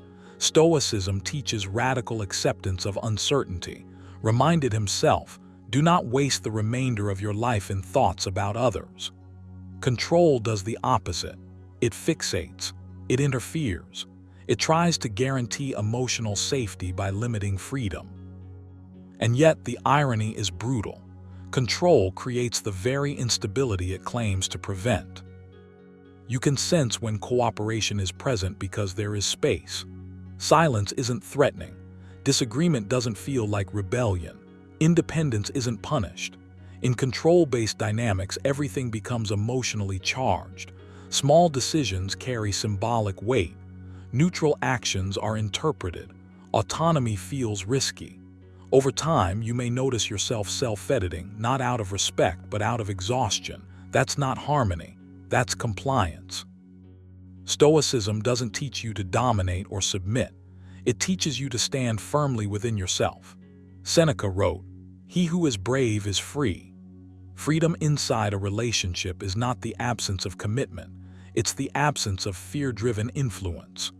Cooperation thrives when both people are grounded enough to allow friction without panic. Control emerges when one side cannot tolerate discomfort and tries to regulate it through authority, emotion, or moral framing. Here, where you come back into focus, you cannot control whether someone chooses cooperation or control, but you can control what you reward, what you tolerate, and how you show up. The Stoic path begins with clarity. You start by observing patterns instead of reacting to them. You notice when support feels empowering and when it feels like surveillance. You stop explaining yourself excessively. You stop justifying your autonomy. Calm presence becomes your boundary. A practical Stoic exercise is negative visualization, not to induce fear but to dissolve it. Ask yourself, if I fully claimed my independence, what am I afraid would happen? Sit with that question, not emotionally, rationally. Often the fear isn't loss of love, it's loss of approval, comfort, or predictability. Stoicism teaches you to make peace with those losses in advance. When fear loses its grip, control loses its leverage. Another daily habit is intentional restraint, not silence as avoidance, but silence as strength.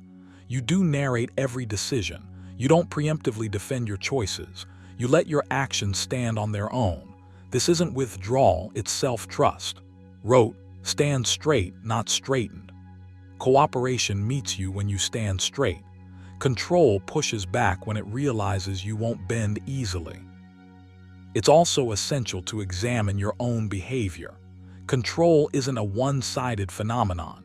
You may unknowingly invite it by outsourcing responsibility, seeking permission, or avoiding decisive action. Stoicism demands personal responsibility first.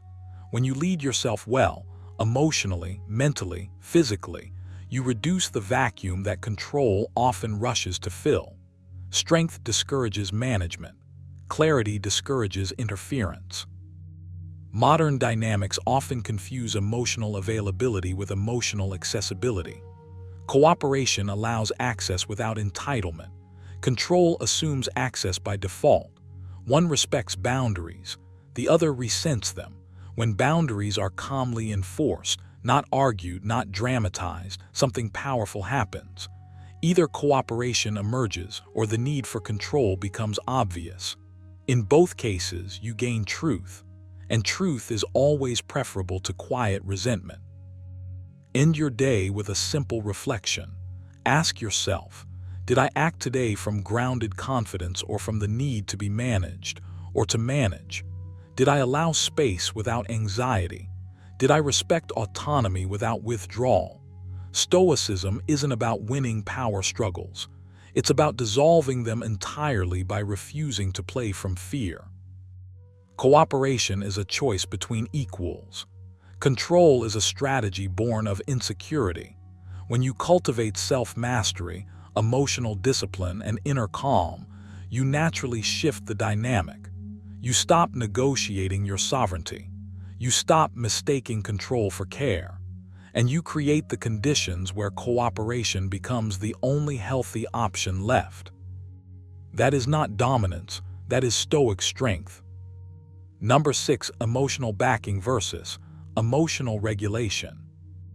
There's a subtle but powerful line between emotional backing and emotional regulation, and if you don't learn to see it clearly, you end up handing over something that should never be outsourced, your inner authority. Emotional backing is support. Emotional regulation is control. One strengthens you, the other slowly trains you to doubt yourself. And the danger is that they can feel almost identical at first. Both sound caring. Both use the language of concern. Both arrive wrapped in reassurance. But only one leaves you more grounded than before. The Stoics were relentless about this distinction.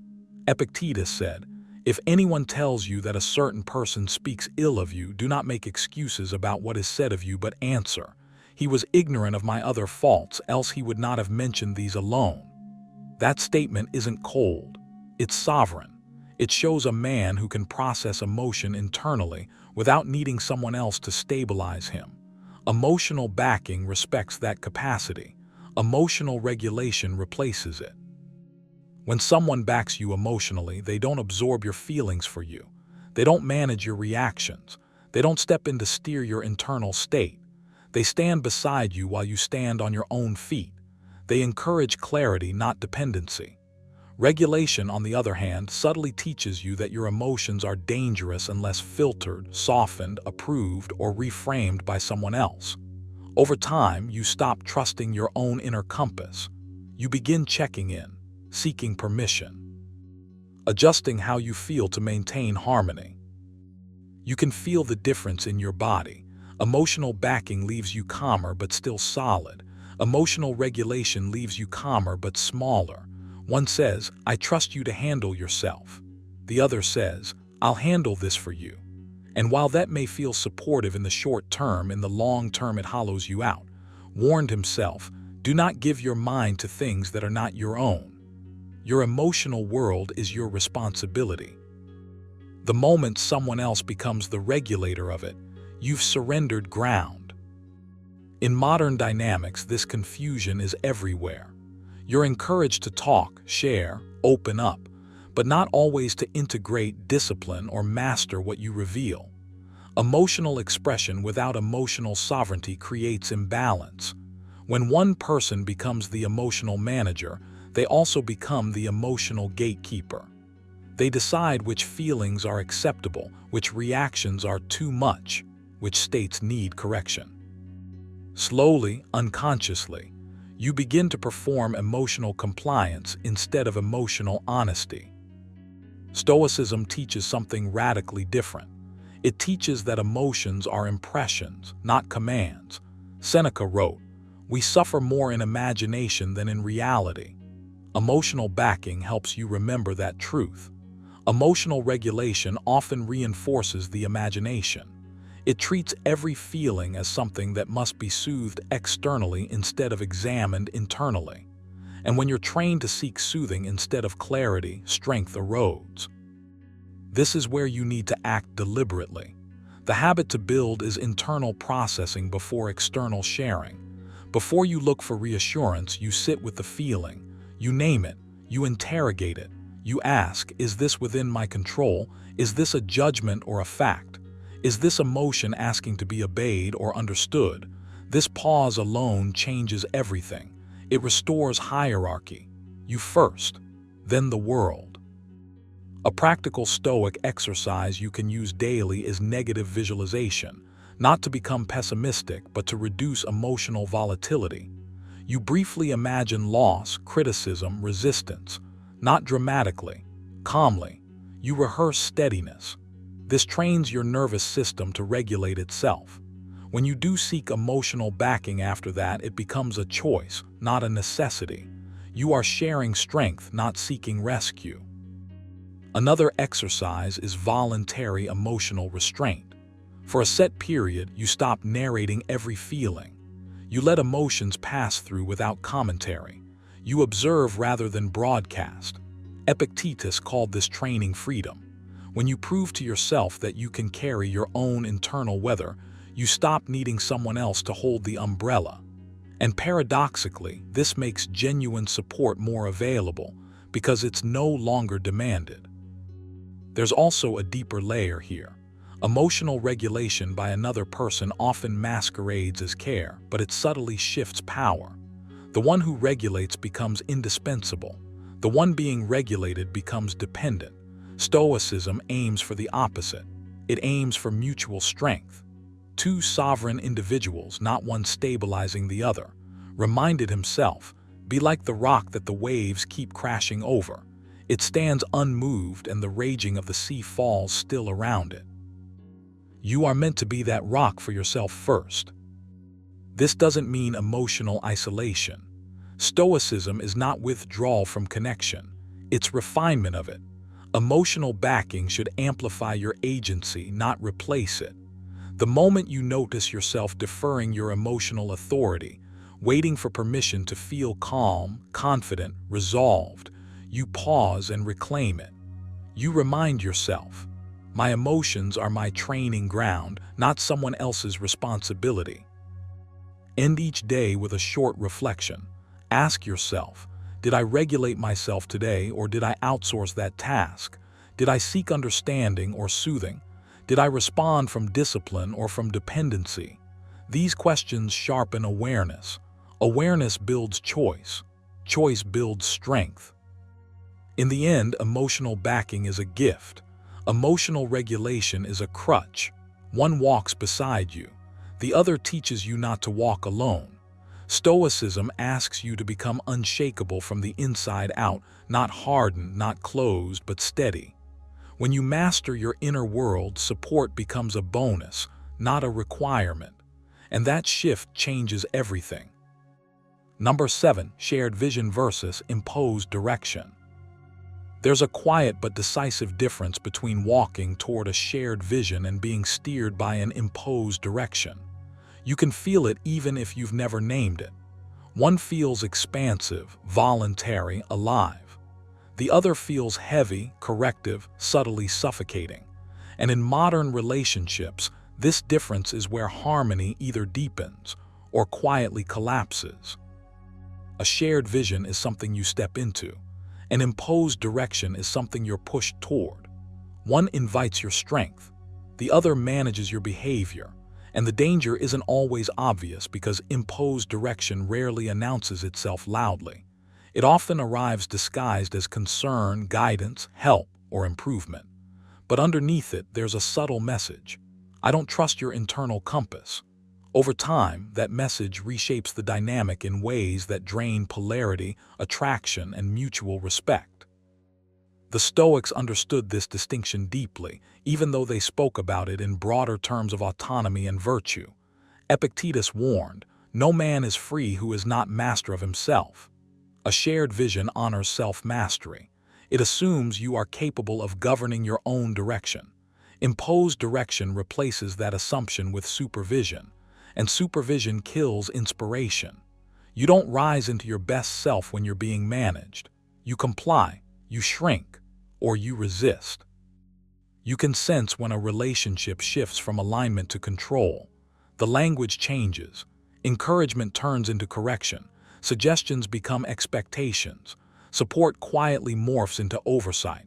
What once felt like partnership begins to feel like governance. And the irony is that this usually happens in the name of progress, growth, stability, what's best for us.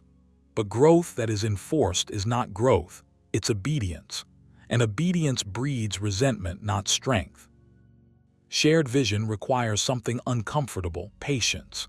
It means allowing space for timing, learning curves, missteps, and self-discovery. It means trusting that direction emerges from character, not coercion. Wrote, "The best revenge is not to be like that." Applied here, the wisdom is simple. Don't become the force that robs another person of their agency, even if you believe you know better, especially then. Imposed direction often comes from anxiety, not wisdom. Anxiety about uncertainty, anxiety about outcomes, anxiety about losing control. And instead of regulating that anxiety internally, it gets projected outward as guidance, pressure, or correction. But when one person becomes the navigator and the other becomes the vessel, polarity dissolves, desire fades, respect erodes. You don't admire someone you feel you're managing, and you don't feel powerful when you're being handled. A shared vision, on the other hand, doesn't need micromanagement. It's rooted in values, not tactics. Direction is discussed, not dictated. Alignment is felt, not enforced. Both people are moving forward because they want to, not because they're being steered. This creates energy instead of friction, momentum instead of drag, and most importantly, dignity instead of compliance. Stoicism teaches you to distinguish what is yours to govern from what is not. Your actions, your standards, your discipline, these are yours. Another person's path, pace, and process are not. When you blur that boundary, you don't create closeness. You create dependency or defiance, sometimes both. Seneca cautioned, "He who is brave is free." Freedom is not chaos. It's responsibility owned from the inside, not imposed from the outside. If you feel yourself becoming reactive to direction, it's often because something in you knows it's being. Your instincts aren't being consulted, they're being corrected. Over time, this erodes initiative. Why lead when you'll be redirected? Why strive when your effort will be revised? This is how capable people slowly disengage, not out of laziness, but out of emotional exhaustion. Here, where Stoic action comes in. The first practice is reclaiming authorship of your direction. You stop outsourcing your sense of purpose. You clarify your values. You define your standards. You move with quiet certainty instead of defensive explanation. When your direction is internally anchored, it doesn't need to be defended, and it can't easily be controlled. A practical exercise. Each morning, write one sentence answering this question. What am I moving toward today because it aligns with who I choose to be? Not because it pleases someone, not because it avoids conflict, because it reflects your inner code. Over time, this sharpens your self-trust, and self-trust changes how others relate to you. Another exercise is practicing calm refusal without hostility. When direction feels imposed, resist the urge to argue or justify. Simply pause, breathe, and respond from principle, not emotion. Stoicism teaches that you don't need to win every exchange, you need to remain intact. When you stop reacting and start responding from clarity, imposed direction often loses its power. This isn't about dominance, it's about sovereignty. A shared vision emerges when two sovereign individuals choose alignment. It cannot be manufactured through pressure. It cannot be sustained through management. It lives in mutual respect, patience, and the quiet confidence that both people are capable of steering themselves. End each day with reflection. Ask yourself, did I act today from inner authority or external approval? Did I move toward alignment, or did I allow myself to be redirected out of fear? Reminded himself, stand up straight, not straightened. That single line contains everything you need. Be upright from within. When you do, shared vision becomes possible, and imposed direction becomes unnecessary. Number 8. Partnership mindset vs. authority mindset. When the mindset is partnership, energy flows horizontally. When the mindset shifts to authority, energy starts moving vertically, and that subtle change alters everything. You can feel it long before you can name it. Conversations carry weight instead of warmth. Suggestions sound like instructions. Cooperation quietly turns into supervision. And without realizing it, what once felt like building with you starts feeling like being managed over you. This is not about villainizing anyone. It's about recognizing a pattern that drains polarity, dulls respect, and slowly erodes attraction. The Stoics were obsessed with roles, not in a rigid sense but in a functional one. Wrote, "If it is not right, do not do it. If it is not true, do not say it." Partnership operates on this clarity. Each person knows their lane, respects the other's autonomy, and contributes without trying to dominate the direction. Authority mindset, on the other hand, thrives on control disguised as concern. It doesn't say, "Let's move together." It says, "I know better." And once that tone enters the relationship, friction becomes inevitable. You may notice how partnership feels expansive. It invites initiative. It rewards competence. It allows you to lead without resistance and to listen without feeling diminished. Authority mindset does the opposite. It corrects instead of collaborates. It monitors instead of trusts. It frames disagreement as defiance rather than dialogue. And over time, you either shrink to keep the peace or harden to defend your ground. Neither creates intimacy. Neither creates desire. Neither creates respect. From a Stoic perspective, the issue is not power, it's misplaced control. Epictetus warned, "If you want to improve, be content to be thought foolish and stupid." Authority mindset cannot tolerate uncertainty or surrender. Partnership can. Authority needs to be right. Partnership needs to be aligned. One builds tension. The other builds momentum. When one person assumes the role of handler rather than helper, the relationship becomes asymmetrical. And asymmetry breeds quiet resentment on both sides. What's dangerous is how socially rewarded authority mindset has become. It often hides behind words like strong, independent, or knows what she wants. But strength without restraint becomes domination. Independence without cooperation becomes isolation. Knowing what you want without regard for shared direction becomes tyranny in soft packaging. Stoicism teaches balance, power with humility, confidence with restraint, leadership without ego. You can feel the difference in how decisions are approached. Partnership asks, "How do we solve this together?" Authority asks, "Why haven't you done this yet?" One invites agency, the other erodes it. And agency is deeply tied to masculine identity and sexual polarity. When your agency is constantly questioned or something in you shuts down, you may still comply, but you stop initiating. And when initiation dies, so does attraction. Seneca wrote, "He who is brave is free." Freedom inside a relationship is not chaos, it's trust.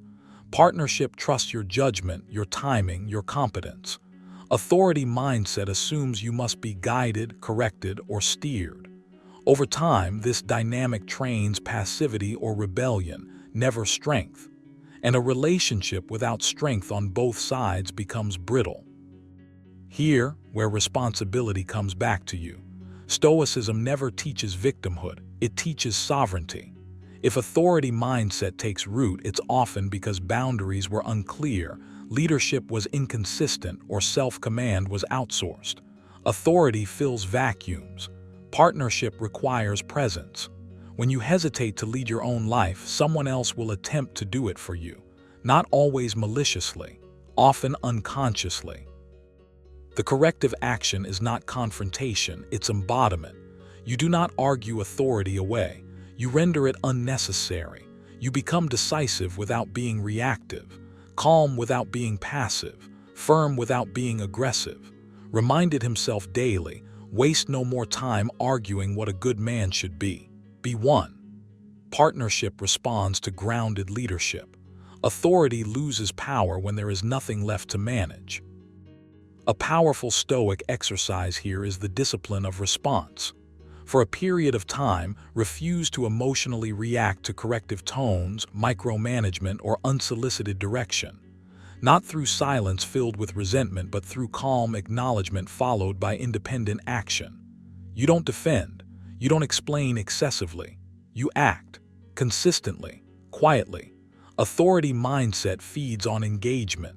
Partnership grows in calm certainty. Another practice is internal auditing. Ask yourself daily, where am I relinquishing responsibility and then resenting the control that follows? Stoicism is ruthless about self-honesty.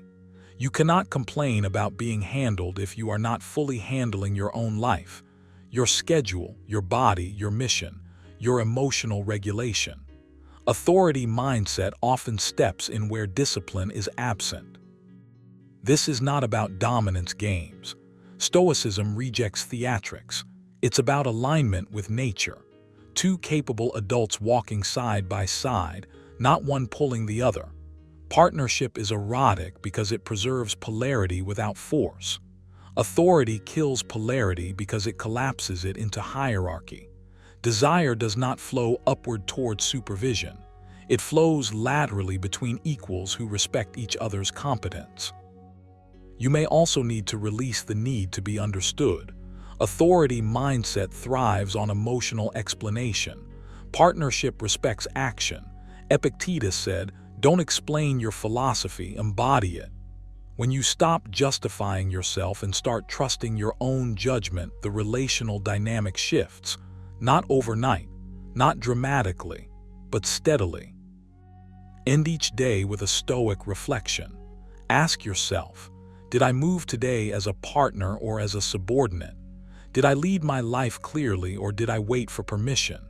Did I respond with calm strength or with emotional negotiation? This is not about blame. It's about reclaiming your center.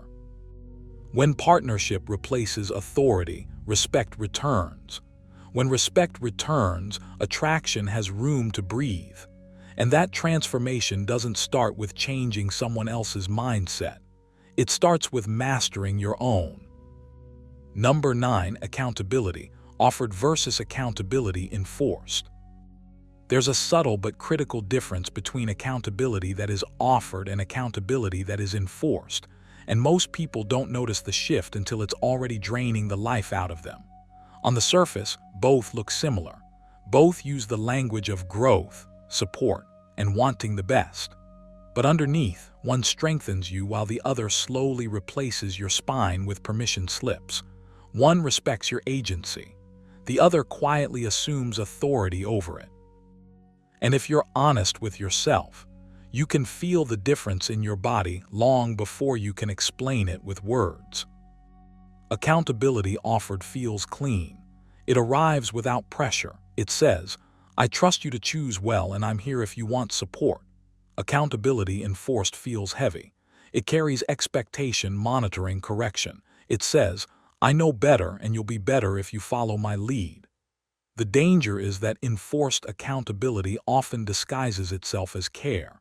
It uses concern as camouflage. But Stoicism teaches you to look past appearances and examine function. Wrote, "If it is not right, do not do it. If it is not true, do not say it." The same principle applies here. If accountability removes your self-command, it isn't help. It's control wearing a softer voice. You already know this intuitively. When accountability is offered, you feel stronger afterward. When it's enforced, you feel smaller. One expands your sense of responsibility, the other transfers it, and this is where the dynamic quietly turns from partnership into management. You stop asking yourself what you think is right and start asking what will keep the peace. Your internal compass gets outsourced, not dramatically, gradually, one correction at a time, one raised eyebrow, one disappointed tone. One, "I'm just trying to help," layered over a judgment you didn't consent to. The Stoics were relentless about personal sovereignty. Epictetus was blunt. No man is free who is not master of himself. Enforced accountability violates this at the root.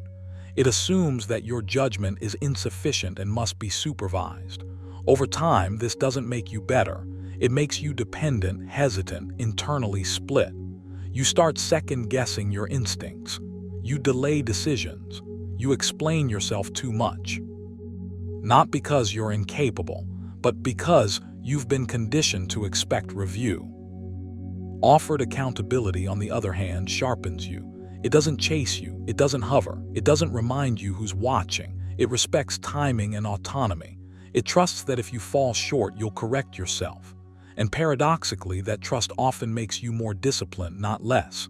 Responsibility grows best when it's chosen, not imposed. Seneca captured this when he said, "He who is brave is free." Bravery here isn't loud defiance. It's quiet ownership of your choices, including your mistakes. What complicates this dynamic is that enforced accountability often starts with good intentions. It may even begin because you allowed it. You welcomed guidance. You appreciated structure, but at some point, guidance became governance. And you didn't notice the moment it crossed the line because it didn't announce itself. It normalized itself. This is why Stoicism insists on constant self-examination, not paranoia, awareness. You are meant to rule yourself. Any system, relationship, or dynamic that subtly undermines that should be questioned, even if it feels comfortable. Ask yourself this without defensiveness. Are you being held accountable, or are you being managed? Do reminders feel optional or compulsory? Do suggestions feel like invitations or directives? Do you feel trusted to self-correct or monitored to comply? Your nervous system knows the answer before your intellect does. Calm is a sign of alignment. Tension is a signal of intrusion. This doesn't mean rejecting accountability. Stoics welcomed correction. They sought mentors, they valued feedback, but the distinction was always consent and self-command. You choose who corrects you. You choose which standards you live by.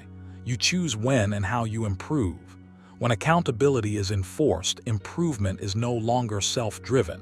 It becomes performance, and performance erodes integrity. You do things to avoid friction, not because you believe in them. Here, where action matters. The first practice is reclaiming internal authority. Every day, deliberately make small decisions without explaining them, not defiantly, calmly. Let your actions stand without justification. This retrains your mind to trust itself again. Reminded himself, do not act as if you were going to live 10,000 years. Decide, act, adjust, move forward. Life doesn't require approval. The second exercise is boundary clarity. When feedback is offered, pause before accepting it. Ask yourself silently, is this aligned with my values or theirs? You don't have to reject advice to remain sovereign. You only have to evaluate it consciously. Taking everything in without filtering weakens you. Stoicism is not about openness without discernment. It's about disciplined selectivity. Another powerful habit is voluntary self-accountability. Set standards for yourself and keep them privately. Train, read, reflect, improve without announcing it. When you are visibly self-governing, external enforcement loses its grip. People stop hovering when they sense inner order. Authority respects authority, even unspoken. End your day with a Stoic reflection. Ask yourself, did I act today from inner conviction or external pressure? Did I correct myself before anyone else needed to? Did I live by my standards or perform for someone else's comfort? This isn't about blame, it's about alignment. Accountability offered supports this process. Accountability enforced interrupts it. The strongest position you can occupy is not resistance and not submission, but self-rule. When accountability is offered, you can accept it freely. When it's enforced, you have a responsibility to yourself to question it, because the goal is not to be handled well. The goal is to be whole, disciplined, and self-directed, and no one can do that work for you. Number 10, empowerment through belief versus influence through pressure. There's a subtle but powerful difference between being empowered by belief and being influenced by pressure, and you can feel it immediately once you become aware of it. Belief feels light. It expands you. It strengthens your spine without tightening your chest. Pressure, on the other hand, feels heavy even when it's disguised as care. It moves you, yes, but not from your center. It pushes you from the outside, slowly teaching you that peace comes only when you comply. And this distinction matters more today than ever, because modern relationships are quietly shaped by it every single day. True empowerment is quiet. It doesn't hover. It doesn't monitor. It doesn't correct your tone, pace, ambition, or direction under the banner of support. It trusts your capacity to think, choose, fail, learn, and rise. Influence through pressure does the opposite. It keeps a mental hand on the steering wheel. It rewards compliance with approval and punishes independence with withdrawal. Over time, you stop asking, "What do I believe?" and start asking, "What will keep things calm?" That's not empowerment, that's conditioning. The Stoics warned against this long before modern language existed to describe it. Epictetus said, "No man is free who is not master of himself." When your decisions are shaped by emotional pressure rather than internal conviction, self-mastery erodes.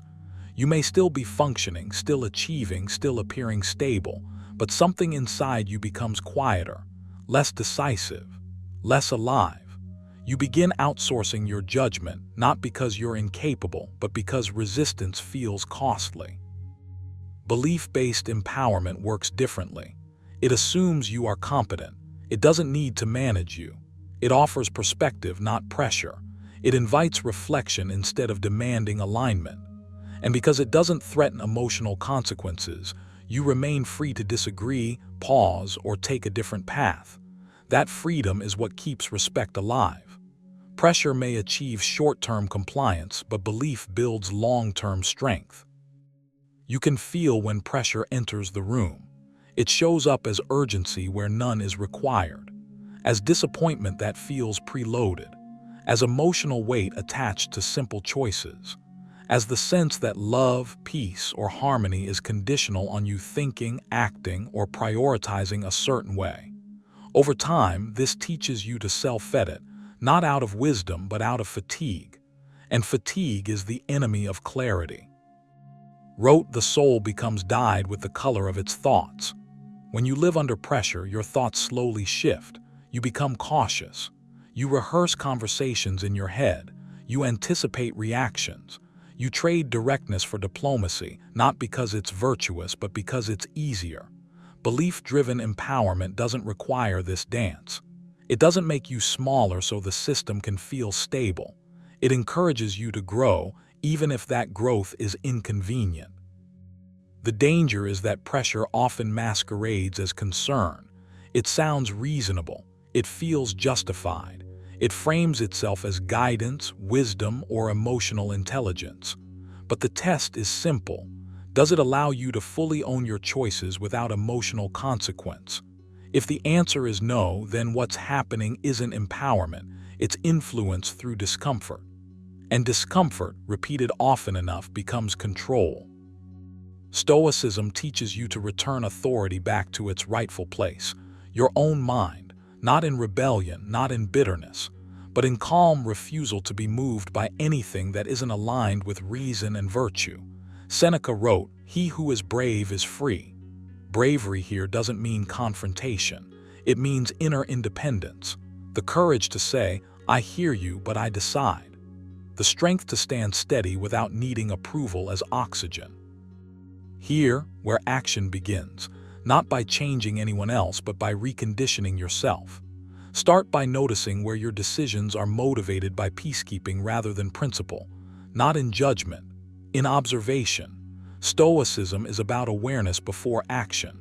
Ask yourself regularly, am I choosing this because I believe in it, or because I want to avoid emotional friction? That single question can recalibrate your entire internal compass. A practical exercise is daily internal authorship. At the end of each day, write down 3 decisions you made and why you made them. Strip away the surface reasons. Go deeper. Were they rooted in conviction or convenience, belief or pressure? You don't need to change anything immediately. Clarity comes first. Change follows naturally once you see the pattern. Another practice is emotional fasting. For short periods, remove your dependence on emotional feedback altogether. Act according to your values without checking how it lands. Speak plainly without over-explaining. Pause without filling silence. This isn't coldness, it's composure.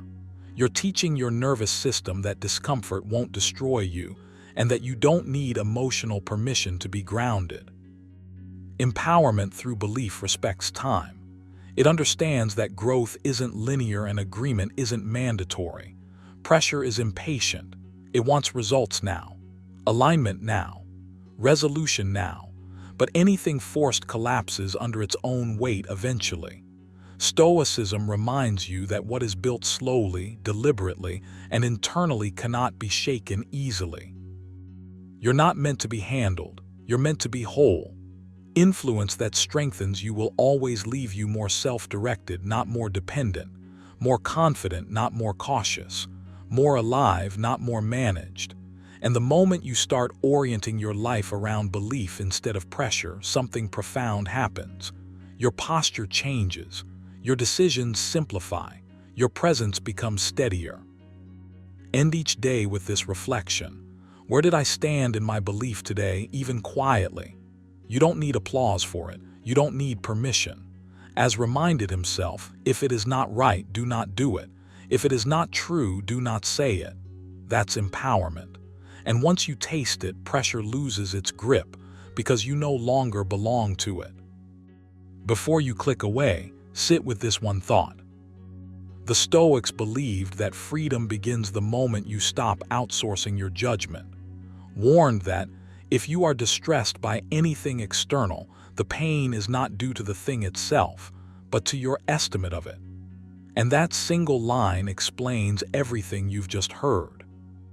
The question was never whether modern women are helpers or handlers. The real question is whether you are clear, grounded, and self-directed enough to invite cooperation instead of control.